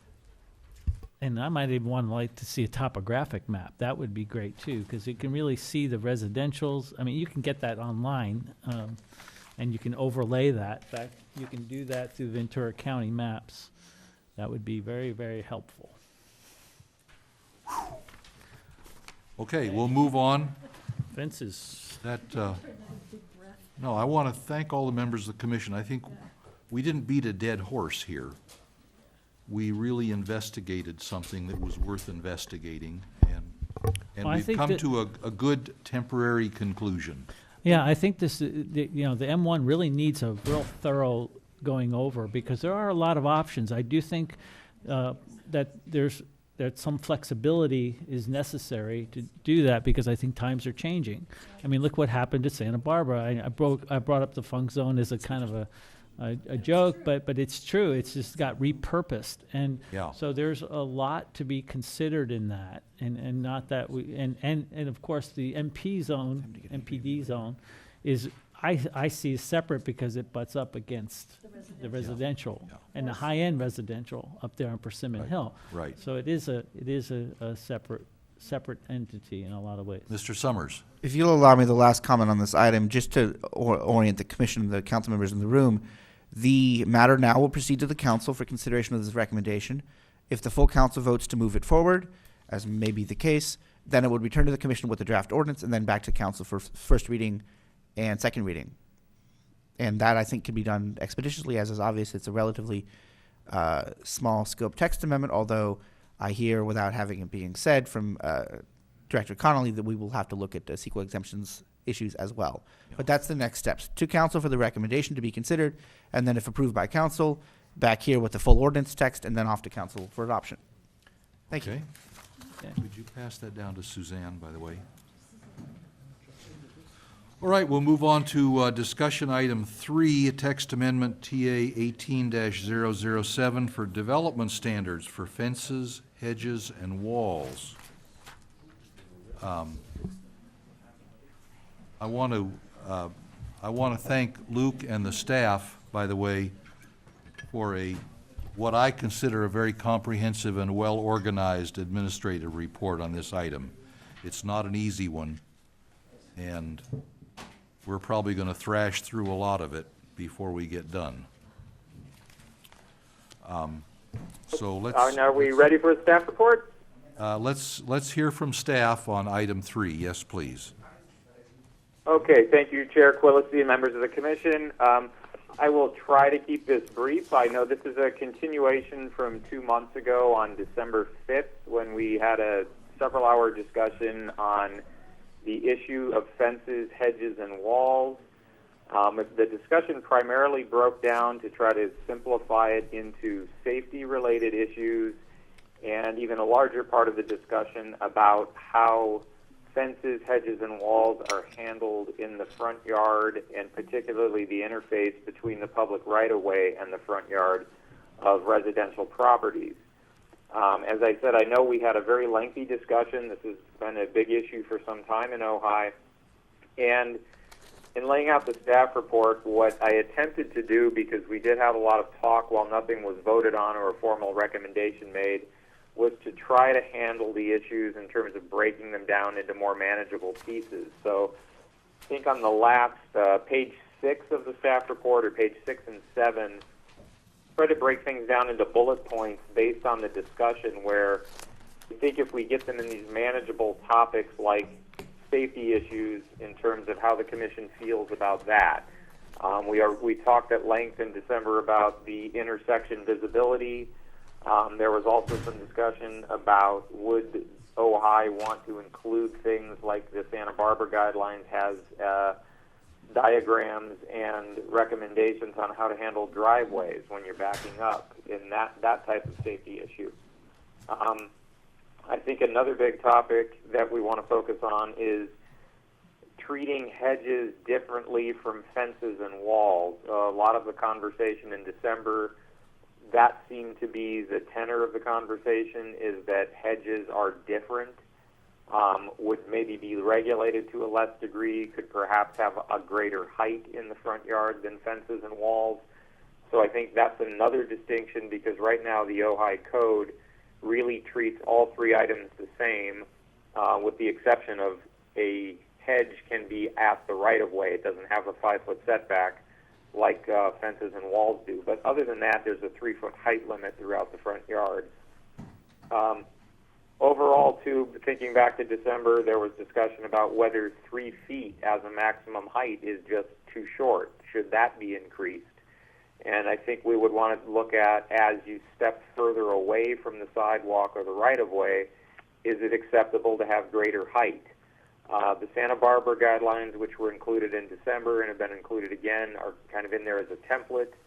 They're very detailed. I think, as I tried to point out in the staff report, Santa Barbara it's a much larger city. They have more hearing bodies, so I think they have a lot more ability to make distinctions between who is reviewing these applications. Ojai is largely in-house at a director level, being me, or things go to the Planning Commission. So it doesn't mean we should not develop guidelines or use Santa Barbara as a model. We would just probably have to tweak what they do to be able to apply it in the city of Ojai. I think the last solution, too, is do we want to look at having guidelines that would treat different areas of Ojai differently? Certainly neighborhoods have different character. What may be appropriate for certain neighborhoods, say nearer the downtown or on smaller lots, might not apply in the Arbolada or Persimmon Hills, say. So more of a long-term goal, developing guidelines. That was something else we discussed, and I got the sense that there were several commissioners that thought that was a good idea, and that could certainly be something we would look at as part of our general plan update process. So I don't want to go on and talk at length. I know this is a big item. We've had a lot of discussion on it, but I think the intent of the staff report was just to try to break this down into several issues so we're not overwhelmed with the whole thing and not really able to get a recommendation to the City Council about how to proceed. Just to repeat again, when the Council considered this on October 23rd, the one clear recommendation that they had was to eliminate the 5-foot front yard setback for walls and fences. So that was one thing the City Council was clear about. Other than that, I believe the Council is looking for the Planning Commission's feedback on how to proceed on this item. So with that, I will conclude my report, and I will be happy to answer any questions you may have. Questions from the Commission? Yes, ma'am. Mr. Connolly, could you repeat, you had just mentioned something that the council had discussed about the 5-foot setback, and I didn't quite understand what you said. Right. In October, one of the main issues has been that right now the Ojai Code requires a 5-foot setback from, say, the sidewalk or the right-of-way for any fence or wall. So even if that's a 3-foot wall or even lower, you can't have any fence or wall within that first 5 feet back from the sidewalk. That was something that the council had recommended that we eliminate that provision. So this would allow you to, say, have a 3-foot high fence at the edge of your property line along the sidewalk, which you see quite a bit of in the city of Ojai. Things like split rail fences or picket fences are very commonly at the sidewalk, and very often they exceed even 3 feet in height. So the 5-foot setback was one of the comments the council made in October that should be eliminated from the code. Okay, thank you. Other questions for staff? There was one that I presented to Luke earlier, more than a week ago, and it's perhaps a more global question that Mr. Summers could help us with. I noted that Title 10, Chapter 2, and specifically Article 8 dealing with this topic was amended in toto by Ordinance 771 in 2004. And 10.2.803 was further amended in 2015. But part of that 2004 amendment resulted in the current language, which in 10.2.802A says these requirements apply to all proposed development and new land uses, so on, covered by this topic. And so my first question is, because we have what are arguably some dangerous intersections in the city that are caused by fences, hedges, or walls at intersections, does this language in 10.2.802A apply retroactively before 2004? Or does it say that anything that existed, does it say by omission that anything that existed prior to, I think it was February of 2004, is not governed by these requirements, whether we change them or not? So when a zoning code is amended, anything that exists that isn't in compliance with that zoning code becomes legal nonconforming. It may continue to exist, but if modified or changed or demolished and rebuilt, with some exceptions on the latter, what is new or rebuilt must comply with the zoning code. And that general rule applies if zoning standards are changed, building standards are changed. It also applies to fences, hedges, and walls. Fences, hedges, and walls that existed before 2004, or that existed before 2015, or that exist now, if the standards are changed, may continue to exist past when the code is changed. Okay. They become legal nonconforming. Just legal non-conforming. The only other exception there is that if the commission recommends and the council decides that certain land uses are unsafe or are threats to public safety, then they can direct that they be immediately abated. Doing so generally requires a amortization period where you give folks a chance to make that change and kind of a window period to make the change. Doing so may or may not be right for fences, hedges, and walls. It has often been seen when you've changed fire code standards, where you'll get a window of time to remove non-tube wiring and replace it with modern wiring or something like that. This may or may not fit that category. Okay. But the point is, if we changed, or if we just look at these requirements that are here, we cannot automatically apply them to structures or intersections or whatever, structures or hedges that existed before 2004. Yes, they would apply, but those existing fences can continue to exist until they're changed. In a legal Existing- non-conforming status. They become legal nonconforming. And same thing for hedges, which of course also have the challenge of they grow. All right. I like the idea of again, my compliments on this staff report, the key issues. Should fences, hedges, and walls be, I'm looking at page 3 of 8. Should fences, hedges, and wall be set back regardless of height? Should the front yard setback be the minimum distance? I think we need to get into that some. The one that really interests me is on page 4. Should the code distinguish between fences, walls, and hedges? Should we My open up feeling the is that it public? should. Should we open up the public comment first? Oh, you're right. We should do that, yes. Are we all finished with questions for staff? All right. For the moment, yes. I'm sure it'll come back. Then we'll open the public hearing, and the first speaker is Mr. Wyrick. Thank you. I am so happy to have this come back finally, because we know we have some enforcement on the hedges in suspension right now.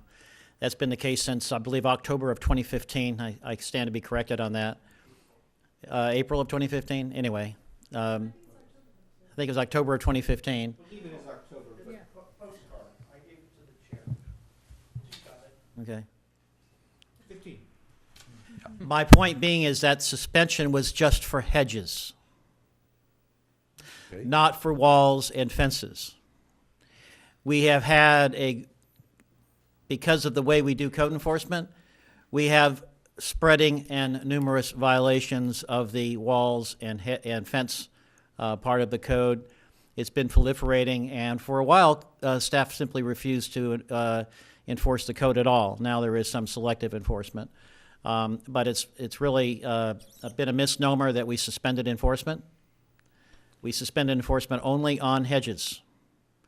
And all you have to do is walk around town and you'll see, or drive around town and you'll see, since 2015, fair number of walls and fences that have been built in violation of the current code. First comment I wanted to make. So thankfully, and the charge to the staff in 2015 was for staff to come back with a recommendation about how to maybe modify or look at this ordinance. So I'm glad we're finally getting to it years later. I appreciate that. Again, it's not a good practice to wait this long. to suspend. When I first ran my first term, I pointed out that with respect to the STRs that long-term suspensions of code enforcement without changing the code tend to be corrosive to governance credibility. I did not like to see in the staff report that the entire part of the ordinance associated with fences and hedges was not included in the staff report. You had two sections, but the section 10-2.805 was not included. I have that to hand out.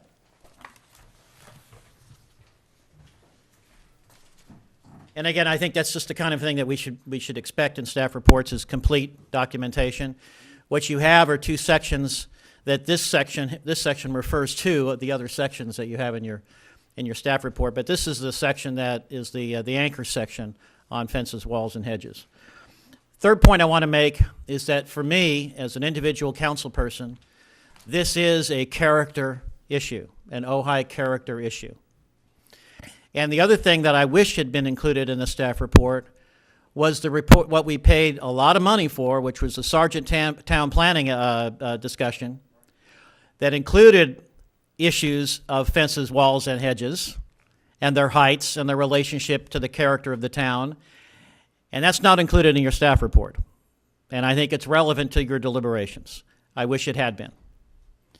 The relevant sections of the Sergeant Town Planning report. And so my point is that I think it's a character issue, and there is also a public safety issue. And I think we ought to be getting input from the fire and police, because I have heard the fire chief speak about the issues with 10, 12, 15-foot hedges surrounding homes when it comes to, if a fire breaks out, just gaining access to those properties. So I just wanted to point out there's that issue as well. And public safety, of course, visual connection between fronts of homes and streets. Not to mention just the overall character of being a front porch community, as I think of it, as opposed to being a gated walled community. Thank you. I have one more card from Mr. Bob Daddy. Hi, again, Kathy and I did another reconnaissance. The chair and I have done a reconnaissance. I don't know of anybody else that's actually walked through the corridor in the last 6 years as part of Complete Streets and measured the width of every sidewalk, recorded the average height of the structures and the average height of the flora and fauna around there. We've done a complete study. I took Mr. Quillisi around 3 weeks ago for a drive for a couple hours and showed him 10 different sets of circumstances where the hedges and the issues that obscure safety are not described and can't conform with what we currently think of as our ordinances and rules. Just doesn't make sense. I would hope what you would do is sit back and do nothing for a while until you get some people here that really have the ability to tell you what's wrong with this process. The first one I'd like you to get a hold of is one of our fire people to explain to you that we have different fire issues. The top of Foothill is extremely different than Lower Drown Street, and we need to handle it that way. And we need difference in heights, and we need difference in clearances. Everything is different. We have a half a dozen different zones that we cannot pretend are the same. You can't write one rule. They're very different. When we talk to fire people, what they say is, we can take down fences, we can't get past your hedges. The neighbor next to me has got 20-foot hedge. Good luck. It is a community home that finally just got the shake shingle roof off. And so when we look at these things, please make sure what we do is for a purpose. If we're going to do it because we want the ambiance and we want to be Montecito South, take a look at that and see if we can afford that with the wind changing direction this last December and saved us from incinerating our little community. We have too much vegetation interior-wise. We no longer are going to have a 30, 40-mile warning sign as it burns from Fillmore slowly for 3 days. The fire will be in the city. That last fire burned at 200 feet a minute as it came towards us. Chair, I'd request a couple more minutes on this thing because this is something that's been going on a long time. When we have looked at this in the past, it's been dysfunctional. Please take a look at everything you see in 2004 and disregard it. That was extremely dysfunctional. Totally dysfunctional. Poor management, poor everything. We have a plethora of bad codes written in 2004. And that was one of our prior city managers, and we had everybody going along with it. And it was just a terrible situation for us here. So take a look at these things. There was a bunch of these things written that really didn't make sense. They were really detrimental to us. One of the reasons I've asked that you go through Title 10 is look at these things and see lots of them don't have relevance. When you have your R1 zone, you have your R1 zone of 1 acre, it has a 40-foot setback. When you have the lot next door off of Palomar that is 0.95 acres, it has a 20-foot setback. And if they both have 6-foot hedges within 3 feet of the street, you can't see their car come roaring back in either one. So we write these little technical rules on these little technical issues with technical sizes that aren't real world problems. Now, if you listen to our chief a couple of years ago, what did he say? We suspended, and I gave Mr. Quillisi the notification that every resident in the city got. That was April of 2015, after Mayor Paul Blatz declared an emergency order to stop enforcing fences, hedges, and walls. And it was supposed to be hedges. And it was supposed to be. That's supposed to is something that's kind of nebulous. Nebulous in Ojai. It's, kind of a figment. It was serious enough that the district attorney made a ruling that the city was out of order on that. So that was then. This is today. We haven't done much. But what we have done is this.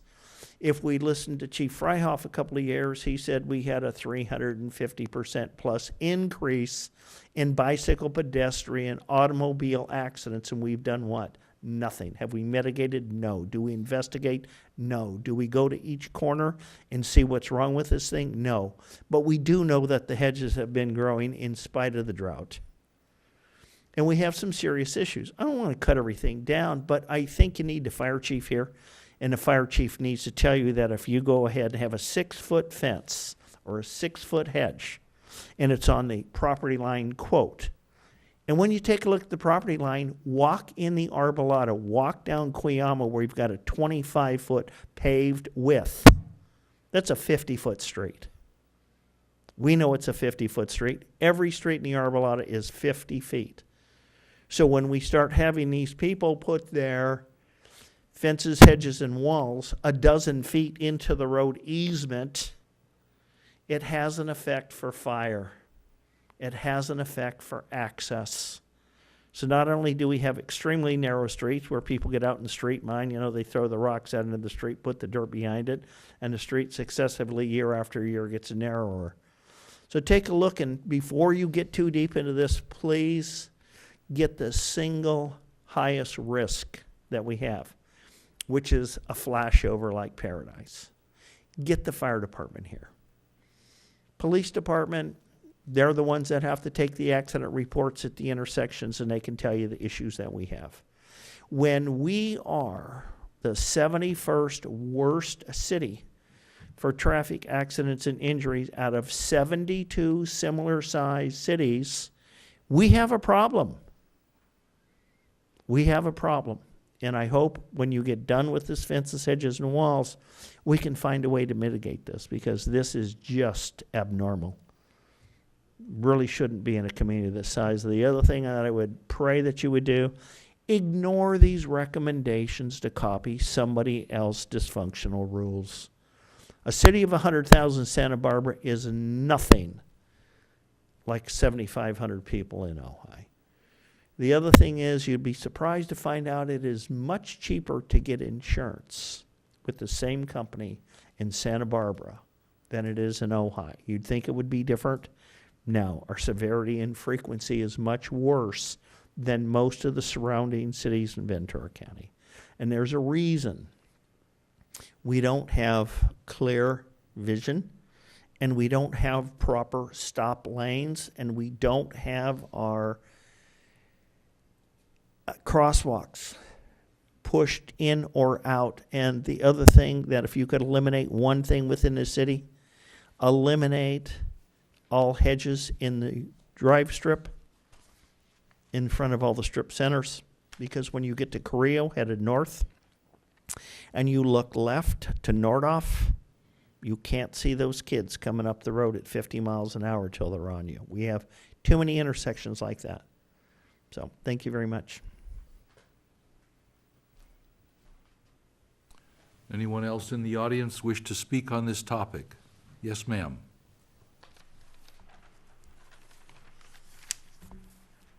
Susan Francina, this is really one of my favorite topics.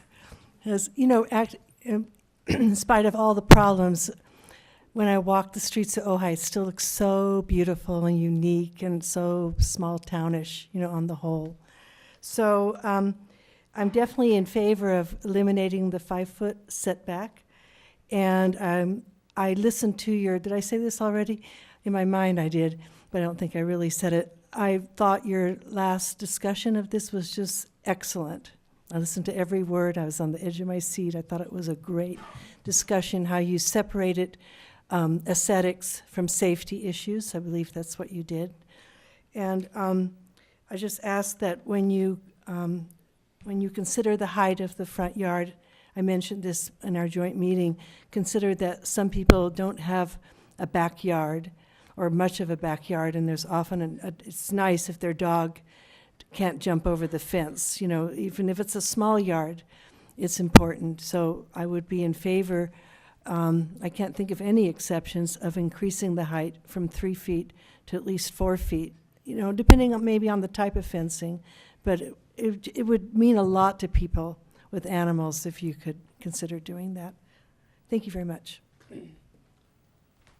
Thank you, ma'am. Any other speakers? All right, then we'll close the public hearing, bring it back to the commission.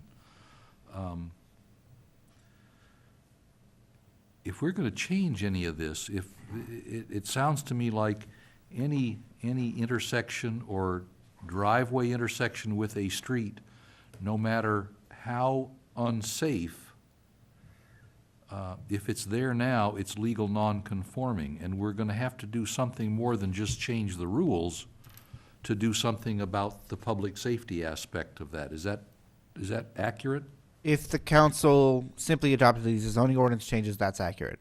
If the council has adopted these as zoning ordinance changes and further added a provision requiring, with some window period, immediate change as a safety matter and defended it as a health and safety matter, then we could defensively require existing hedges to be trimmed.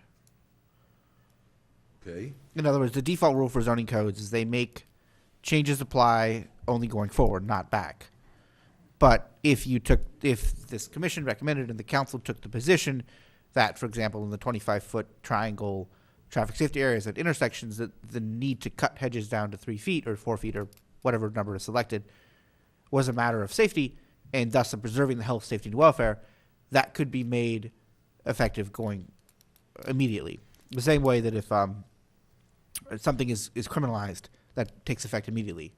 Although admittedly we're more in the world of decriminalization these days than criminalized. And not to be clear, hedge enforcement is rarely a criminal matter. That can be done if the council is so willing. If not, it would come in over time. And then a position may be taken, for example, a distinction could be drawn, if desired, between hedges and fences and walls, as trim versus remove, or trim versus Built. sawzall down. That distinction could be drawn, and I realize there may be questions or comments. There's a wide variety of fences and walls out there too, some of which are mostly air and some of which are mostly solid. And that has a big effect on visibility at intersections and such as well. It does seem advantageous to identify which properties impose a safety threat, and either something has already occurred or would occur. I'm going to use the same example. that I've done a couple times already, and that's right down the street on South Blanche and Ojai Avenue, right down the street where I live, where the Bank of America is, and there's a big hedge there. So I'm pulling out into the street in order to make a left-hand turn, which I normally don't. I actually go down to the signal at the post office, Yep. and then come back. So, Same here. so that's a place we can identify already as a safety risk. So it just to reiterate, it might be advantageous somehow, whatever mechanism we would use, maybe Complete Street's already done that, to identify specific areas and then having that be of immediate concern. Yes, Commissioner Nolan. A couple things. Based on our staff report, it appears that we're mostly talking about residential property here. Am I correct in what's in the staff report? I'll defer to Luke on that. And then, He's still with us. You know, I'm not sure I could hear all of what Commissioner Nolan asked. I'm sorry about that. Could somebody please repeat it? yeah. Based on the staff report, it looks like, if I'm understanding it correctly, this is mostly geared toward residential, and then you can answer that, but even maybe before you answer it, I'm going to say, I think it should count, we should be looking at the public right-of-way and not only what's happening just at intersections, but if we're talking about the public right-of-way, and I'm representing Complete Streets here, the streets are for everyone, and we need to be looking at pedestrians, bicycles, ADA issues, just everyone who's going to be on the street or the sidewalk, which is the public right-of-way, which may be bigger than what we intended to look at here, but I think it's vital to include everyone in all modes of transportation and not just the intersections, and then not just residential, but you can answer. I'm sorry, I just felt like I had to say No, that. let me, I think I'd like to keep this as open-ended as possible and get what you see really as the key issues. I think when I'm talking about residential properties in the staff report, that is less on the safety-related issues, which often involve the public right-of-way, and more on the community character issues that we've kind of had that bifurcation with community character and safety. Right. Where we're talking about safety, a lot of the issues are going to be in the public right-of-way, and they're going to be throughout the city, not exclusively on residential property. Okay, good. So you're absolutely correct. You can have obstructions that impede pedestrian traffic, bike traffic. Certainly handicapped individuals would be greatly affected where you have obstructions in the right-of-way, regardless of if it's commercial or residential. But where the discussion is mostly focused on community character, I'm thinking more in the residential areas of the city there. Okay. But I would say any comments or recommendations you feel strongly about, whether they're safety related or community character related, I think you should raise those tonight, and where you have consensus, that recommendation should go to the city council. So I would say feel free, focus more on issues than code sections or precise provisions. I think fleshing out the issues and how the commission feels about those and what you'd like to correct, that's really the main purpose tonight. And so to finish or add a little more to that, so I would like to start by saying that I think, and this is my opinion, that we need to have a very comprehensive approach to this. And I do agree there's a safety side, and then there's also the character side. And I think that we need to include the entire public right-of-way and all users who may be affected by this on the street. So that's including the public property and the private property. I also wanted to say, and I believe I mentioned this at our last meeting in December, but I wanted to bring it up again. And Bob Daddy had mentioned it. So in Complete Streets, some of the planning commissioners, in addition to quite a few members of the public at the time, we actually, as Bob mentioned, went out on the streets, did our measurements and site observations. We have a whole set of walkability index sheets that we actually gave to Sherry, and I believe she made a electronic files of them. Anyway, they're all documented, and we've continued to do more. As Bob had mentioned today, we had Complete Streets, and Bob and I went out with a couple other members of the public. And the reason I'm bringing that up is just by being out on the street, and I'm just going to share this. Today, we had a member of the public join us at Complete Streets. She is sight impaired. She's blind. She came to the meeting with her seeing eye dog. And when one of our agenda items today was to go out, and we were doing this sidewalk infill information gathering. And so we walked into town from City Hall, and we were down by the Ojai Avenue and Park, and I'm just sharing this because I think it's really crucial. So all of a sudden, we got to be with somebody who's sight impaired and has a dog, and we previously had been writing down like ADA notes, like, oh, you can't get through with a wheelchair. But to be with this person today, it was very enlightening and very eye-opening, and she was wonderful to be with. But I cannot tell you how many obstacles, dozens. I mean, Bob took pictures. I made notes, and there were a lot of notes.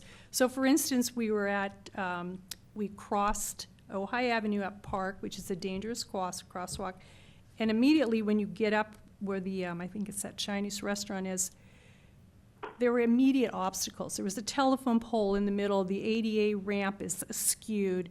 There's power lines. And when you look up Park, which is a main thoroughfare, safe routes to school, also to one of our biggest parks, literally on one side of the street, I cannot tell you how, well, I can go back. I won't count it right now, but telephone poles, mailboxes, plants, hedges, fencing, things that are encroaching into the sidewalk, where she said she had not walked on that street for 20 years, and she actually, 20 years ago, went with the Seeing Eye Dog organization, and they were appalled at that spot at Park Road. West side of Park Road. Yes. Yeah. So I'm just sharing that because I want to make sure that everybody's included in this process. And there's a lot of that on, I mean, I'm not going to list all the streets, but I can within the city of Ojai. So I think it's super important. I also want to just share a couple other things. So because of the Complete Streets and being on the Planning Commission at that time, we had several projects come to us where somebody was building a wall, ended up building it in the public right-of-way. It was kind of a mess. But all said and done, these people ended up building the wall. They just ended up taking some of the city property, and it just wasn't handled correctly. And the Planning Commission at the time, we said, we're getting all these projects coming to us, and there's always we're getting issues in different zones or in neighborhoods, and because our city is unique and it's kind of eclectic, we've got different things going on in different neighborhoods, we at the time said we think it would be ideal to have something like neighborhood planning, where you looked in each neighborhood and you could apply guidelines because the character is different. And I will also say, as a member of the tree committee, I had walked the streets again for a grant, and also for our community forest management plan, which was adopted by the city council. We did the same thing. We measured the streets. Is there a sidewalk? There isn't, and took all this information in. And in that process, we actually developed some neighborhoods, which we shared with Sergeant Town Planning. They modified it, but essentially we identify these neighborhoods, and I'm sorry I'm going on so long, but I'm really passionate about this. And I just think it's really important for a lot of different reasons. But so I think we need to look at this comprehensively, and I really, really think that neighborhood planning is a really a good way to go. And I'll share one other thing. So just from today, us doing our walk, Bob and I are looking at, wow, there's an 8-foot hedge right on the sidewalk, and it's impeding on the sidewalk. But then I said to Bob, I go, well, here's another consideration, and this goes back to neighborhood planning. Some of these houses are right across the street from Sarasota Park, and we know that sports go on and what have you at night. So that may be a situation where you might say, oh, those properties could be allowed to have higher hedges, but maybe set back so you still have the safety coming out of the driveways, but you can screen the lighting. So, anyway, I don't want to go out too much longer, but I do agree with the fire. I do think that we need to keep the hedging or the wall or the fence probably at 3 feet if it's going to be close to the public right-of-way or the property line. I also think it's important to know, where is the property line? I mean, we can say we're going to get rid of the 5-foot setback, but as Bob mentioned, and we discovered in our data collecting, there are a lot of properties that, probably unintentionally, have encroached by many feet into the public right-of-way. So there's that too. It's a complicated issue here. It's not all, cut and dry. And what else? I'll leave it at that. I've said a lot. And the sergeant report, you've got to get the sergeant report to look at. Yeah, we need to get it. Yep. Yep. Should we, Other comments from the commission? yeah, should we not get a thorough report from Complete Streets on their recommendations? And so there's 3 things I think are missing here.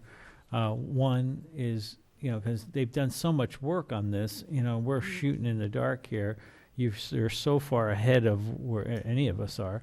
So I would like to suggest that Complete Streets submit a recommendation Kathy's based far on their ahead. research. I Yeah. go to a lot of the Yeah. Complete Streets Sure. meetings, and she still knows a lot more than I do about this. Exactly. And so that's a key bit of information. The other thing is, the Sergeant Plan report was, they did a lot of work on that. I would like to see, not the whole thing, but anything that was done on the hedges and fences part, section that out of the whole report. I don't want to have to, fish through that. I would like to fish through that and find any reference to those types of things. You may want to look at the whole report. Well, Once again, not that you'd have to read the whole thing, and the only reason I'm saying that is, I kind of get back to this thing about, I don't want to make this like so big, but it's really, there's a lot of issues involved Sure. in this. Maybe highlight So the sections highlight that the are sections that would be that are pertinent. but Right, yet because have the there's whole report. character, Mhm. and then there's safety, and they kind of And, fire and overlap. traffic are reports from the professionals who have to deal with this all the time, like the law enforcement and fire department. I think those are the things that input I would need really to not be shooting in the dark here and making suggestions that are just not based on good information. So I suggest that we continue this discussion at another time when we have additional information that I just mentioned. I would agree with you that there is a lot more information that we need here. I wonder if there are any conclusions that are called out as options or questions or whatever in the staff report now that we could reach a consensus on. Well, For example, should hedges be dealt with differently than walls and fences? My feeling is they should, and at least we might make that recommendation, saying there are other issues that we still want to investigate before we make a complete set of recommendations to the council. You could do that, and that's acceptable, but there's just so many other factors that I might want to change my view on that. For instance, I'm not even sure where I know that the council suggested getting rid of the 5-foot setback. I'd like to know more about why they Right. did that, because I don't automatically buy into that, only because I don't like fences encroaching up front, and I don't like them taller than 3 feet. I don't want to see a walled city. None of us want that here in Ojai, and we don't really have that here, but places- Some places we do. yeah, fences and walls that are right up against the right of way there are just generally unattractive when there's no green space between them. There's a lot So- of places where people don't even know where the right-of-way is, and So they've built into the don't right-of-way as a I don't result. understand Exactly. where that is. And I think, and then so we could separate concerns, one being safety, Right? okay, and the other, well, safety, residential versus commercial or public zones. Those are the kind of separate, the issues, right there. Because they'll fall we under can the say- neighborhoods too, because we can have a commercial, breakdown Mhm.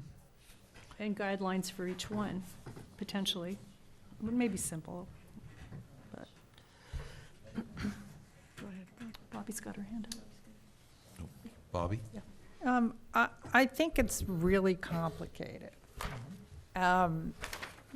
There are, if you just talk about setback, height, and fences versus hedges, even that's really complicated. You have this picture in your head that there's the curb area, whether it exists or not, there's the setback area, and then there's this lovely little 3-foot hedge, and everybody has beautiful geraniums or whatever it is planted in front of it, when in reality, oftentimes, that strip, that 5-foot strip, becomes a trash heap, a waste area, there's crap there, and it's not attractive.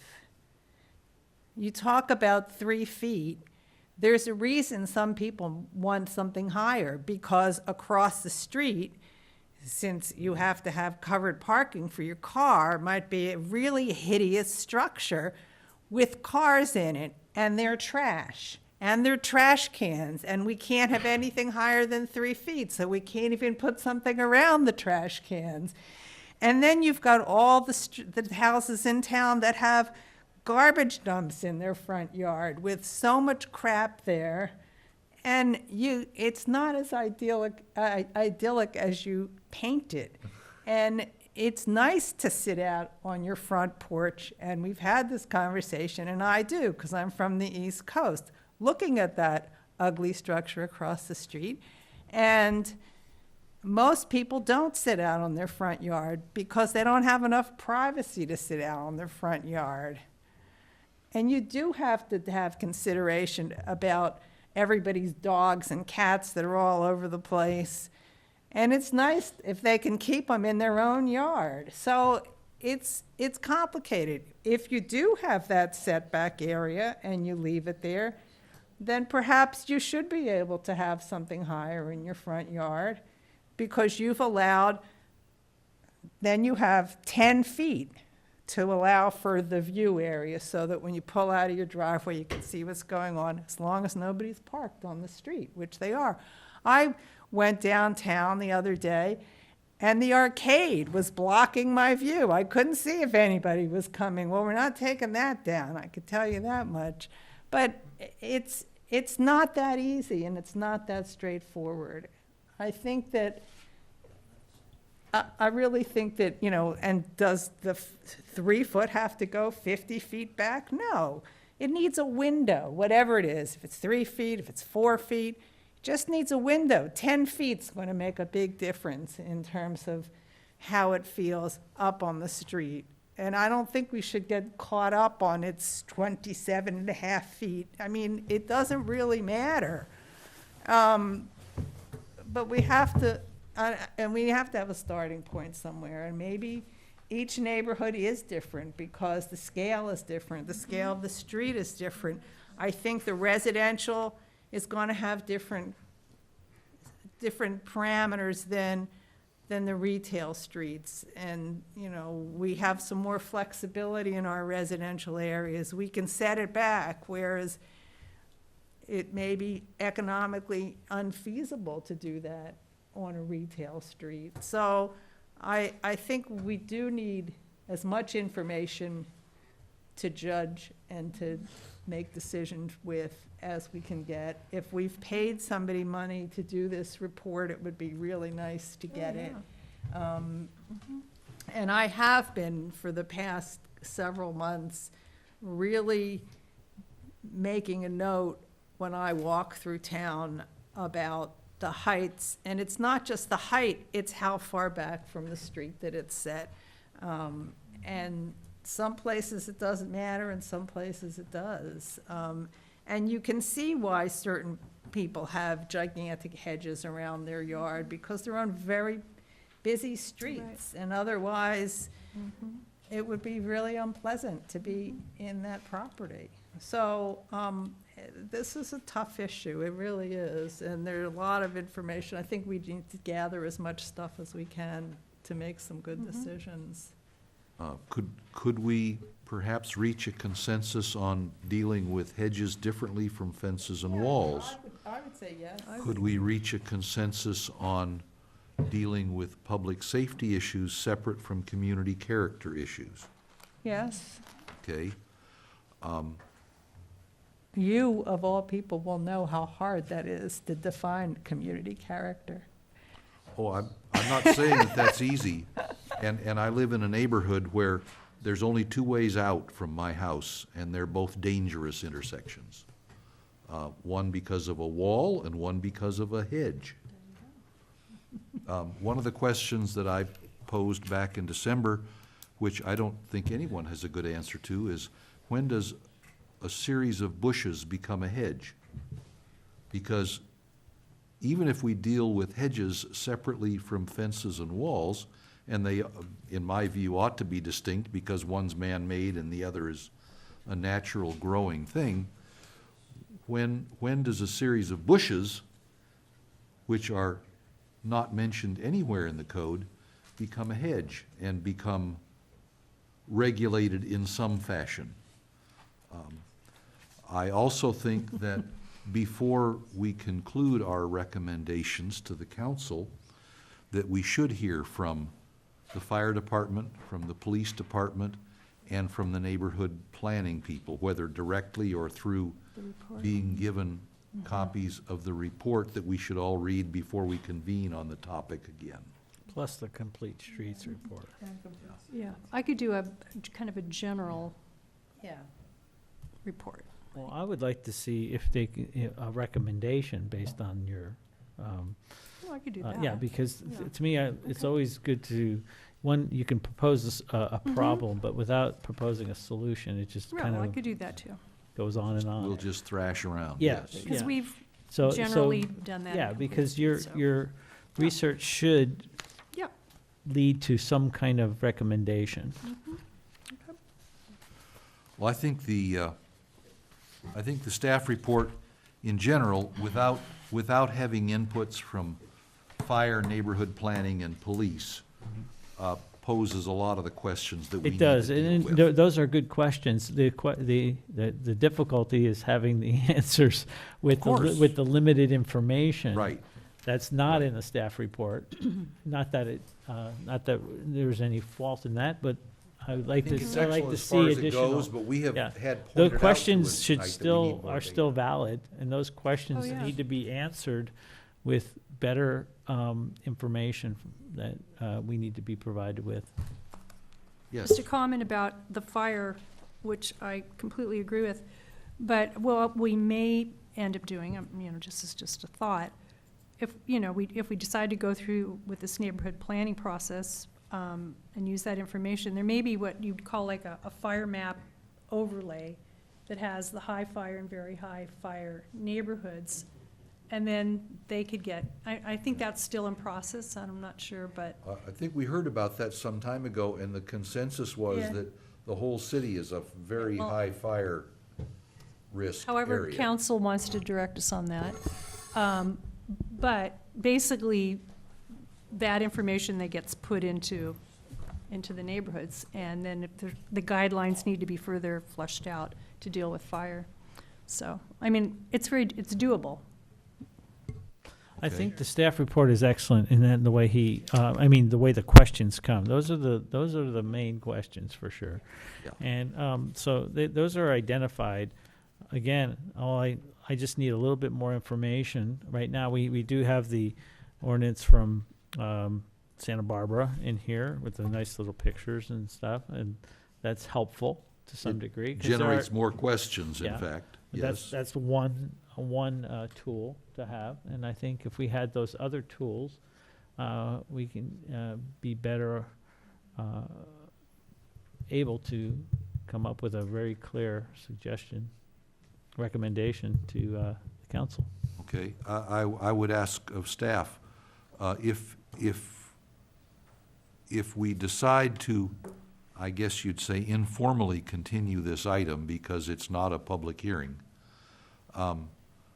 to some future date, which would include asking for information from the fire and police departments and would involve providing the commissioners with the sergeant, what'd you call it, Sergeant Town Planning? Town planning. Report, or at least highlights from it that relate to this topic. What sort of time would we be talking about? We have another scheduled meeting 2 weeks from now, and then about 5 weeks from, no, then 4 weeks from now, and then 6 weeks from now. Yeah. And just looking Because at of our February, yeah. looking at our future items, we have a couple of pretty heavy meetings coming up, and so the time frame to bring that back, I would estimate, would be probably early or one of the April meetings would be my One of the April expectation. meetings. Yeah. We already have a full agenda for the 20th with items that have been noticed, and then a pretty full agenda for March 6th as well. Okay, so March 20th at the earliest for getting all of the information together that we've discussed here. That would be the absolute earliest. Yeah. Yeah, I would agree you wouldn't be able to do it sooner than March 20th. And if I can weigh in too on the Sergeant Town planning effort is largely going to give you more design guidelines types of issues. It's not going to settle things like the height questions. That's another can of worms. It's very informative. It breaks down the city into neighborhoods. It looks at commercial areas and residential areas. But it's not going to answer a lot of the questions about how to treat a hedge, how high should a fence be, how high should a wall be. It essentially said Ojai should have low fences and walls throughout the city. And by that, I'm talking about 4 feet. So it's not going to answer everything. Certainly getting some information from fire, we can do that. Just frankly, one of my concerns is that we keep pulling in more information rather than breaking it down. There's a chance this is going to drag out longer and longer. That's just my experience from having seen this. It might be easier, in my view, that if we just broke this down and had something that's focused on safety issues and the right-of-way and treated that separately and maybe folded a fire discussion into that and then looked at things that were more design and community character related throughout residential neighborhoods and treated that as a separate item, it might be easier to get through them if we broke it into, say, those 2 parts. I don't know if you feel that would be a good idea. That sounds good to me. I'm fine with that. Yeah, because they're obviously distinct aspects of the problem. Some overlap. Yeah. If we do that, I would just like more information on the problem areas. I mean, I don't know. I must be living in my own little world, but honestly, riding my bike or driving through town, I do not really see a lot of issues, and I would really like to know where are these problem areas that we have with safety? And I think you'd see more if you walked, no, I do walk. if you walked I'll sidewalks tell you, or with tried to walk walking, sidewalks. with walking, the problem is the post office boxes. So we have nice new curb cuts for handicap access and people with strollers with their kids and so forth. And you don't get 10 feet down the walk and you run into big giant mailboxes that absolutely would not allow anybody in a motorized wheelchair or kind of something that needs more space. So I do walk and I do see that. And anyway, in the report, there's really, you talk about safety and the problems in the past, but I don't really know where are they, and are they related to hedges only? Are they related to fences and walls? What's going on? So I would like more information about that, and I really would appreciate having more comprehensive information so that we have a broader understanding and a better understanding of neighborhood character. And maybe, I don't know, I mean, I started out thinking this was an easy issue to probably grasp, but as I looked at more really looking at what's out there since the last meeting in terms of the fences, walls, and hedges, I realized, ooh, this is really, one street has a very nice uniform set of walls that are all set back the 5 feet.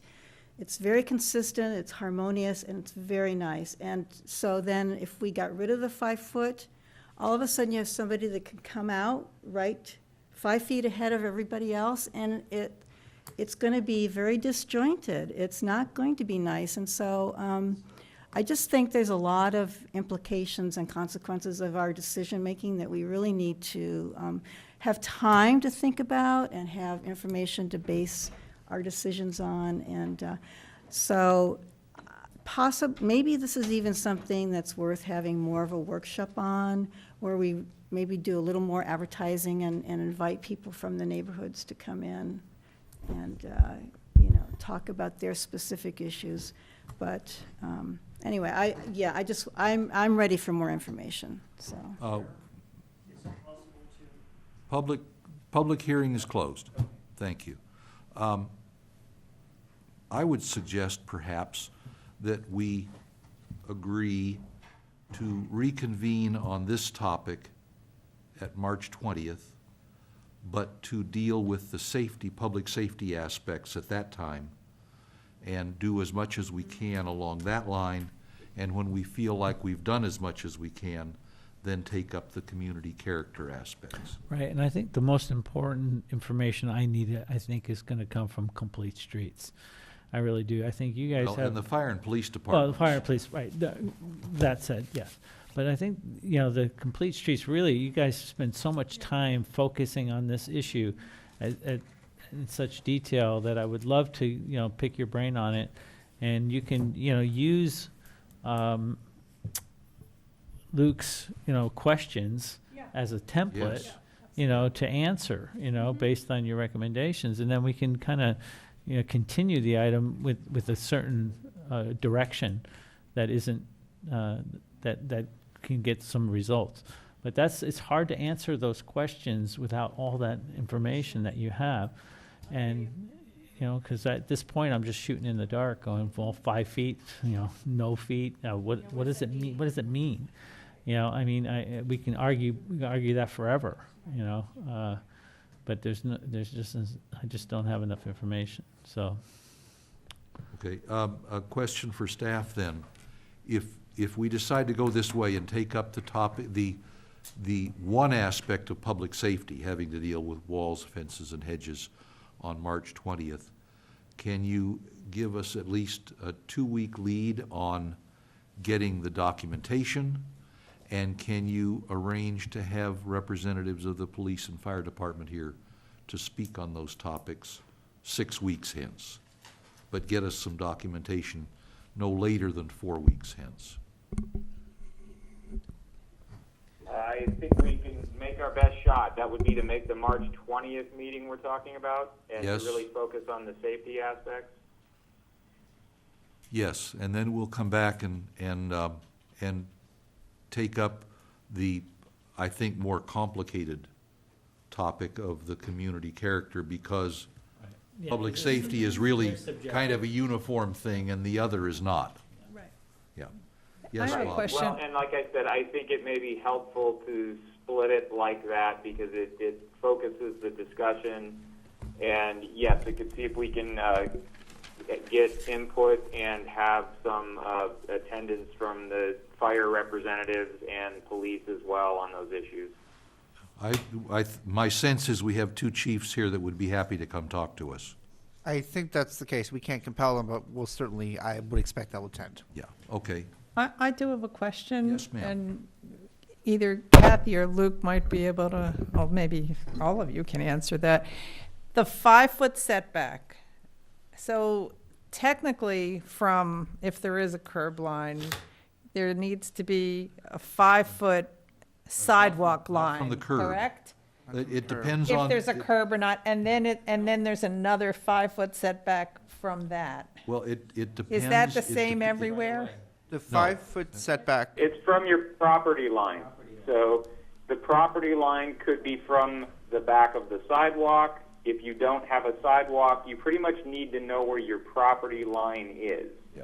The 5-foot setback is from the right-of-way. Will you So take that off of you have to the, determine, where your front property line if there's no, is. let me ask you, if there's no sidewalk, you basically take that from the center line of the street out? It depends on the structure of the street. Some of the Right. streets in the community are center line easements. Others are the pavement is narrower than the width of the easement, and it's not evenly centered. There are portions of the road where the pavement plus 5 feet on one side and plus 20 on the other. Okay. There are other portions of the community where it's the pavement plus 12 plus 12. In some, Okay. it's the newer tracks, the property lines and sidewalk edges line up. It Okay. varies heavily across the city. So- But that 5-foot setback counts from property line, not from sidewalk, not from pavement, not from anything visible on the road. So this is the question that I tried to present when we talked about this the first time, and this was an issue I had on my property and trying to determine where the property line was with no sidewalk, is that in fact, it is sort of unclear, and it's all over the place. Very unclear. And It's dependent on your survey. It's Right. inherent in the meets and bounds of So the you deed by which you bought the can't- property. But in order to be, but I don't think that you can make a hard and fast rule when it's so different from one place to another. And that one of the questions presented here is, should the standards be uniform throughout the city? And you're Exactly. saying they should not. That's And what I the would agree. Neighborhood planning is about, where you've got Yeah. certain characteristics in a certain area or neighborhood that are a little more Right. consistent. Because if the street is wider and there is more setback area, it's going to play out in one way, and if it's Right. more constricted, it's going to Exactly. play out in a whole different That's way. why separating the two issues is good, and going for safety in the next meeting is, I think, a little easier one to discuss. And then the next one will be the character issue, which has to do more with that 5-foot setback, even though that may come up a little bit in the, there's some overlap. Well, Safety issue in terms of visibility. right, but that's a kind of a different reason for it than the aesthetic part of it, that I think is more subjective. and Especially that's- since the yeah. 5-foot setback from what is so Yeah. ill-defined across the city. I have a question. Are the various neighborhoods identified already in Complete Street In or the- otherwise? The neighborhood planning, I mean, I guess if anything, like Luke just mentioned that, they're kind of broad stroke recommendations in that document, but they did define the neighborhoods. So that will be a real plus for us, and that's something that we can actually There were use. 20-odd neighborhoods in the city, I think, yeah. Yeah, 22. there's,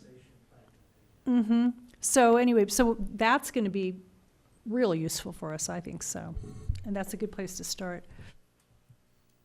Okay, And that will, those neighborhood plans will determine our safety conversation.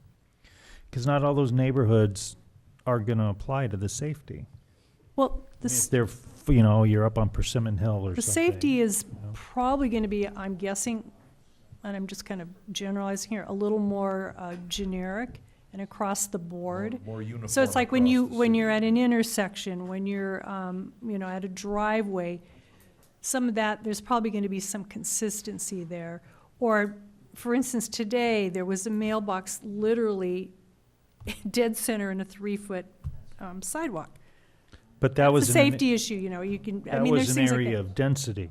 If it's in a neighborhood that's You're not still a gonna- neighborhood of density, that's not going to matter as Well, much. you're still gonna have, you still wanna make sure your intersections you have the right, line of sight. There's some generic information about like your plantings and what have you when you are in an intersection. Are you talking about a personal mailbox or? Oh, that was a personal mailbox today, but I'm just saying the safety issue, like I said, I'm generalizing, but I think for the most part, there's gonna be some things that are gonna be fairly standardized. And there may be some exceptions, but I'm kinda guessing. The, where was I going? Okay. I want to know if does Luke, do you have enough information from us? I don't know. I think I've gotten enough from the conversation. I mean, a lot of what I'm hearing is that you wish you had had more information tonight. So I may have made a mistake in trying to narrow things to get some specific recommendations, but you know what I'm hearing is you definitely want to take into account fire and other safety precautions and have more information on that. You'd like the Sargenttown planning information that looks more at Ojai's different neighborhoods, which I think is very helpful. I've gone through that, but again, it's not going to resolve things, the more quantitative things like height and setback that we're talking about. And it's more applicable But I to think we can get that character information than and safety. You know, I'm almost more leaning towards what Commissioner Lottis had said about a workshop, is maybe that type of format rather than a formal hearing would work better for something like this, where we have more of a discussion and it's more interactive, and then after that we have more of a formal hearing. So maybe that's where we should have started on this issue, because there is so much. So in any event, I think I've heard what you want. I'm just trying to, you know, go through in my mind what's the best approach to be able to break this down. I do think we need to really treat the safety issues and the community character issues as independently as we can at this point. So I think that would help get us to, you know, making a better make some recommendation progress. to council. I thank you, Luke. I think that's good advice for all of us. I would like to ask, without reopening the public hearing, ask our city councilman here, Mr. Wyrick, if you can give us an idea of the sense of urgency or lack thereof on the part of the council's consensus in sending this back to us in the first place about dropping the 5-foot setback from the property line. Is that something you'd like, or that you think the council would like to see done sooner rather than later? Or is it something that would just naturally come along as a part of either the safety or the community character discussions that we're talking about? I think the issue came up because of, frankly, certain neighborhoods rather than others, and more the centrally located neighborhoods where people have emulated what their neighbors have done in terms of low 3-foot walls or fences, their sidewalks, and they have it there on their property line, and 5 foot back from the property line just creates an awkward area between the sidewalk and and a fence or a wall. I think that's what happened in terms of council recognizing, if I could try to characterize the sense of the council as a whole, Chair, that, well, you know, that's one of those unintended nonsensical results that needs to be looked at. And we have people that were greatly in awkward situations. Plus we have, frankly, if you recall, the Planning Commission approving no setback walls in some situations, like in the Crestview area. Okay? So the council watched that and said, oh, well, Planning Commission seems to think it's okay. Why should we be giving some people a hard time and not others? Yes. So in terms of consistency, I think that's why the issue came up. In terms of, especially if you're looking at a well-defined area with sidewalks and you have a 3-foot maximum fence or wall, and the idea of you have a small front yard and you have people having to go 5 foot back instead of being on the property line, it doesn't make sense, especially when Planning Commission was basically signing off on thinking it was okay anyway in other situations. So if that answers your question, it seemed like an inconsistency, awkward, and unfair situation.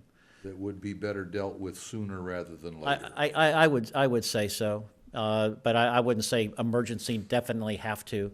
I just wanted to. Well, since we're not enforcing any of the rules anyway, I'm not sure. Well, actually, that is where you're supposed to be enforcing the rules with respect to hedges and fences. Unfortunately, on a complaint-driven basis only, that requires people to go around and, that's a broader issue of some of the problems with complaint-only enforcement. We are doing some enforcing on fences and hedges, but it's also very inconsistent. I mean, excuse me, not hedges, but fences and walls, but it's very inconsistent. Okay, Bobby? I think it would be great if we could maybe get some press to notify the public that we're going to start talking about this and actually get people to come in and talk about it. Everybody likes to complain after the fact, but nobody wants to ever come to the meeting. And I think it's really important to hear that input. Yeah, I would agree. Tell me when. Yeah, exactly. Name well, the time no, and place. March 20th, we're going to deal with safety. Mm-hmm. And subsequent to that, we'll deal with community character then. Very good.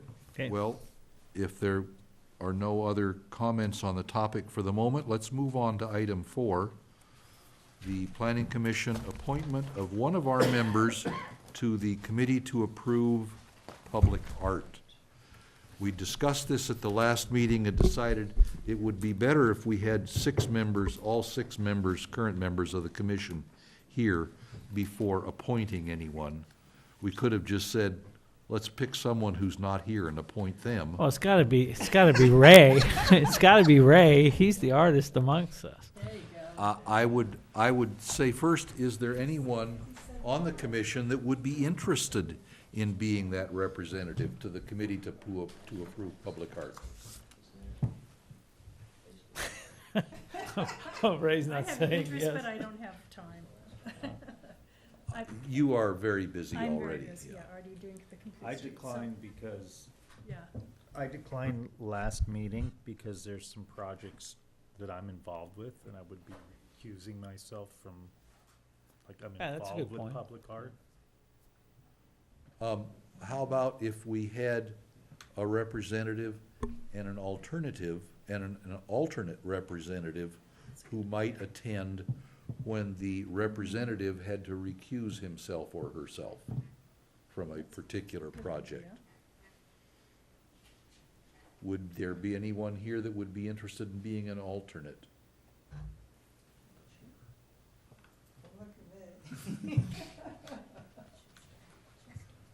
Not getting a lot of takers on that either.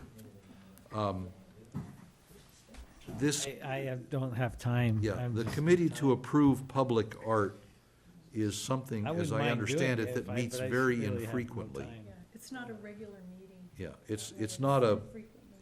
first and third Wednesdays or whatever, it's not that kind of a thing. The projects come up, this is, public art has to do with commercial development. Right. I would estimate it's probably once every 3 months or so.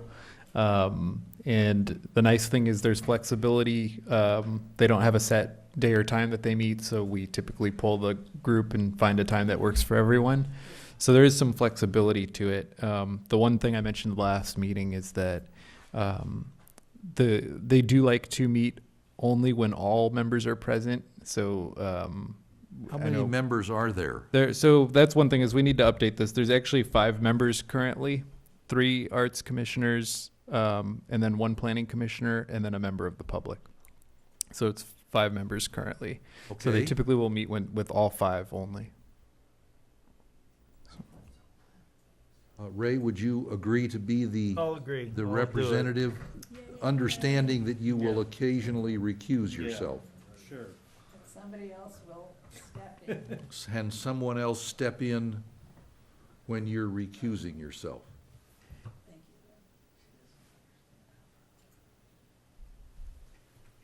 I just don't have an arts background. I really feel very I don't know hesitant. there's anybody else on the commission that does. Well, I've yet to see a musical public art. But you just seem so artistic. So One point I will make is that what they look to the planning commissioner member for is guidance on, planning related perspective versus artistic perspective. We just had a project, the Sane Center just did their proposal when John Mark was still representing the planning commission. And John pointed out a couple of things, like one was that the site was very small for a sculpture that size. And, the rest of the commission, loved the scope of the sculpture, but didn't realize that it Hadn't was thought going to be a about the challenge to physics fit of it. it. Yeah, okay. So just the kind of things they look for. I mean, obviously the nice thing about Commissioner Powers is you have both backgrounds, but. Well, Commissioner Powers says he's willing to be the representative, he said, understanding that he will not always. do you feel pressured into that? Do you feel a little bit? No, after hearing James say is once every 3 months or something, because we're all pressed for time and, Right. Yes, exactly. obligations, so that was as much of a consideration as everything else. Yeah. And, I think okay, that's when done. you're, Anyone want to be the alternate in case the Kappa? Can we just do that on a roving basis? Yeah, let's do that on a roving basis. If they're- Okay. Yeah, Okay. see who's available. if Do we need a vote on this then? Yes. And you might consider structuring the alternate as appointed by the chair, who might look at a rotation. The only reason I suggest that is that there are times when CAP meetings have had to be scheduled on a short-term basis, and it wouldn't necessarily be possible to have come back to the commission to sort out who would appoint it. Got it. Okay. You want to be the alternate? You want to be the alternate? Occasionally, Yeah, so we. but not all the time. Yeah, but the alternate is. It is occasionally. It is occasional. Yeah. And the alternate is, it's the same He's thing. actually going to be very occasional, and you'd be double. It'd be double occasional. So, one approach to that would be an alternate appointed by the chair, which could So- be Commissioner So Corbett I at make, times. I make a motion to appoint Ray as the representative planning commission and Bobby as the alternate. Occasional alternate. Occasional alternate. Occasionally occasional. I'll second the motion if that's needed. Is this for 2 years, you're saying? So 2 years? This is a 2-year term, yes. And we'll revisit this and see if we can find someone else to be an alternate for 2 years, which means you probably won't have more than once or twice in 2 years that you have to do anything. All right. Then let's, if there's no more discussion on the motion, let's have a vote. Jagiello? Yes. Corbin? Sure. Nolan? Yes. Quillisi? Yes. Powers? Yes. Lawless? yes. All right. Congratulations. We'll get you a medal or something. A sculpture. Moving on, item 5, director decisions. Anything of particular interest to us all there, Luke? By the way, I again congratulate you on getting the staff to segregate these things so that each of us has different interests and we can look at these and see what applies. Thank you again for that comment, but I do not have any particular highlight on the director's decisions chart. So if there are any questions, you can let me know. I have a question. Luke, so when there's the project, or the reason for removing hazardous coast live oak, we have 3 of those. So what constitutes a determination that it is hazardous? I see that there is well, I know Michael Inaba is an arborist, so do you require an arborist report for that? Yes, we do. Okay. Michael Inaba does quite a few of them, and what we're looking for is, something that indicates the health of the tree is compromised to the point that, decline is inevitable. It can't really be corrected. And in terms of whether it's hazardous or not, it also needs to be in a place, generally on a residential property or a commercial property, where leaving the tree as is could pose a danger to people or structures. So we're really looking at both of those, but in all cases where we're looking at tree removal or even extensive trimming, we require an arborist report. Okay. But to date, we don't have any requirement when you remove something like this, it's really an important native vegetation. We don't have any requirement for a replacement, right?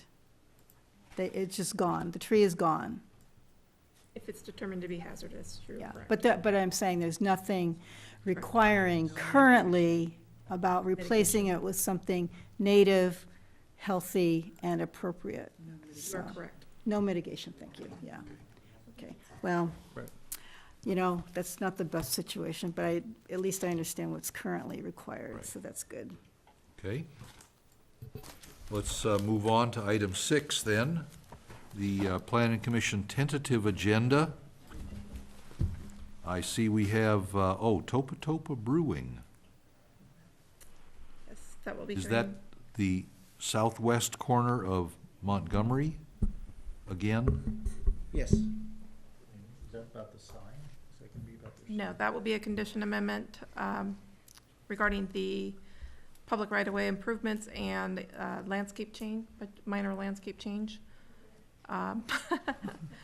And then Mallory Way, time extension, and condition cleanup. There are some conflicting conditions related to timing. You can't record at the beginning and complete things prior to recordation and then record at the end, so that kind of cleanup needs to occur. Okay.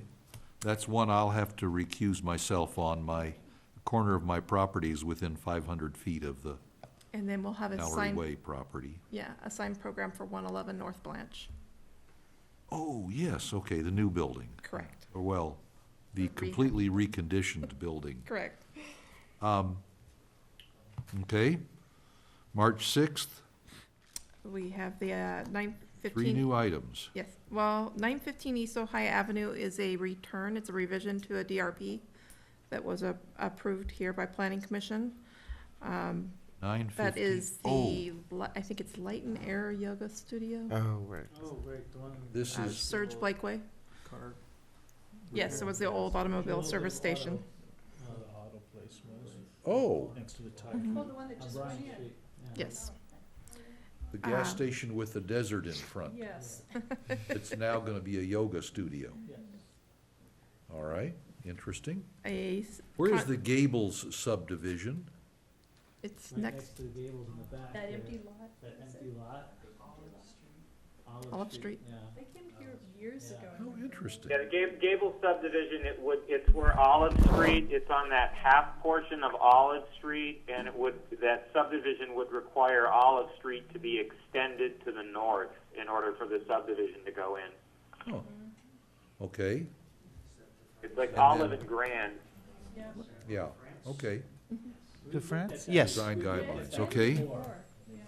We looked at a proposal on that before. All right. And thank you for including future joint meetings with the city council. Now we know to prepare for them and when. Yeah, that's good. Wow. 1202 East Ojai Avenue, that's the old bowling alley property? Yes. Sorry. And, okay. ADU ordinance definition, the tiny village, oh, man, okay. Looks like we have a lot to do this year. That's good. Any other questions for staff by the commissioners?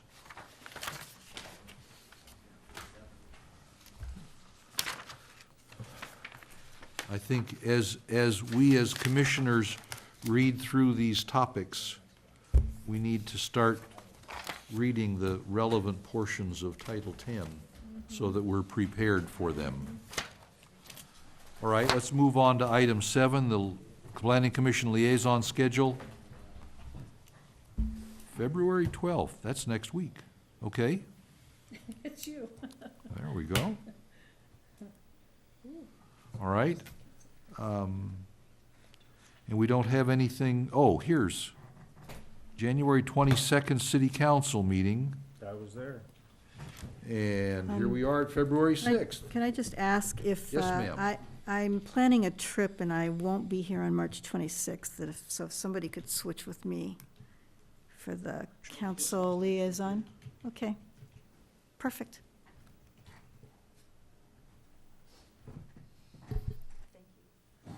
City council meeting on January 22nd was a very long, informative, and interesting meeting. And the coffee ran out.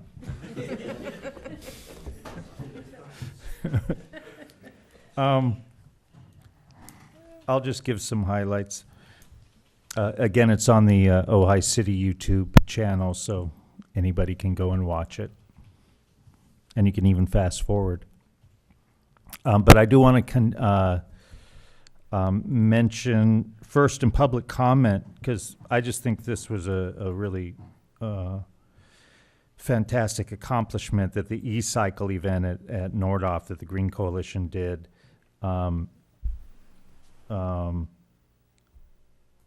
They were given $5,000 to put it on. It was a shredding and e-cycle event. They had 115 volunteer hours.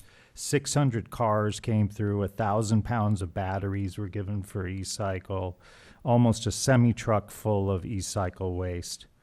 So we showed up, which is... Didn't turn up in any green barrels as a result.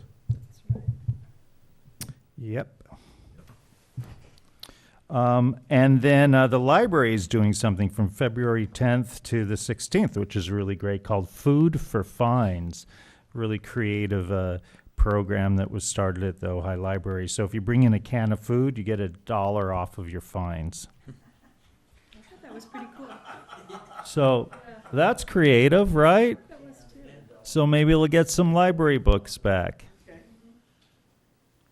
Then there was a very long discussion about the ATP grant. I won't go into it except for about the motion. So Councilman Wyrick made a motion, and hopefully I wrote all this down correctly, to provide direction to staff to proceed with a lane reduction design on Maricopa Highway with Class 4 two-lane bike lanes compatible with OUSD service needs with parking lanes and maximizing landscape. Trees preferred or planters, and that motion passed. Then Councilman Blatz made a motion to close Paseo with no trees in the medium south side, only at Cañada there'd be trees, and that motion passed.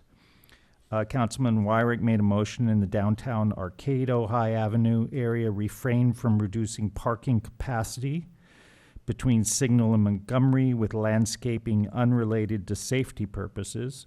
No trees in front of businesses in Arcade. That motion passed. Councilman Wyrick made another motion. Do not provide parking on Ojai Avenue between Ventura and Cañada, and that motion passed. So those were the motions about the ATP grant. It was a really wonderful PowerPoint presentation by Greg Grant, our Public Works Director, so that was worth watching.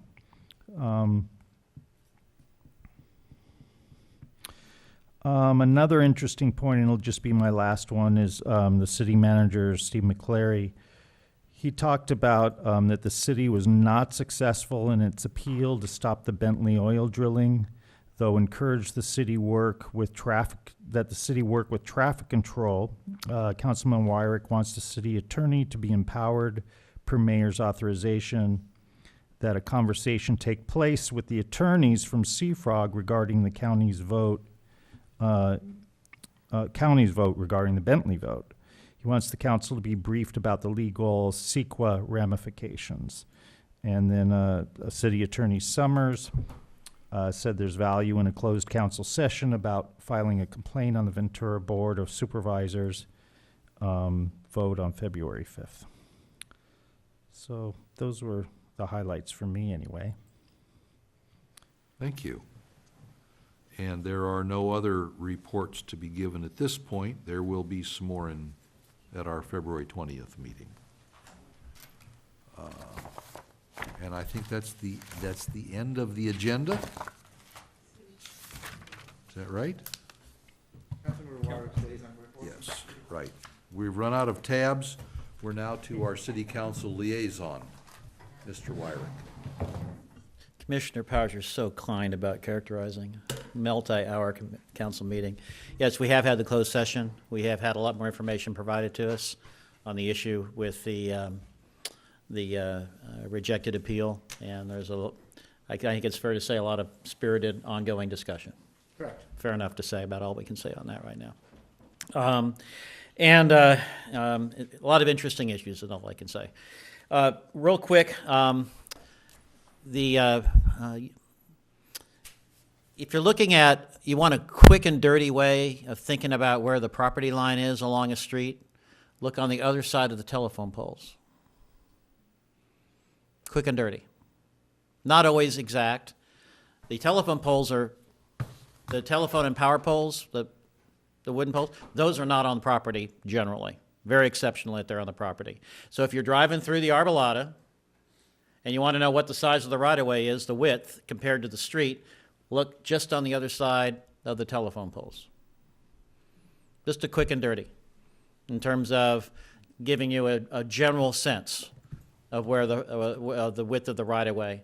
And what you'll find is in some places the street is very representative of the right-of-way width, and in other places, especially the example being the Arbolada, the street width is maybe half of the city's right-of-way.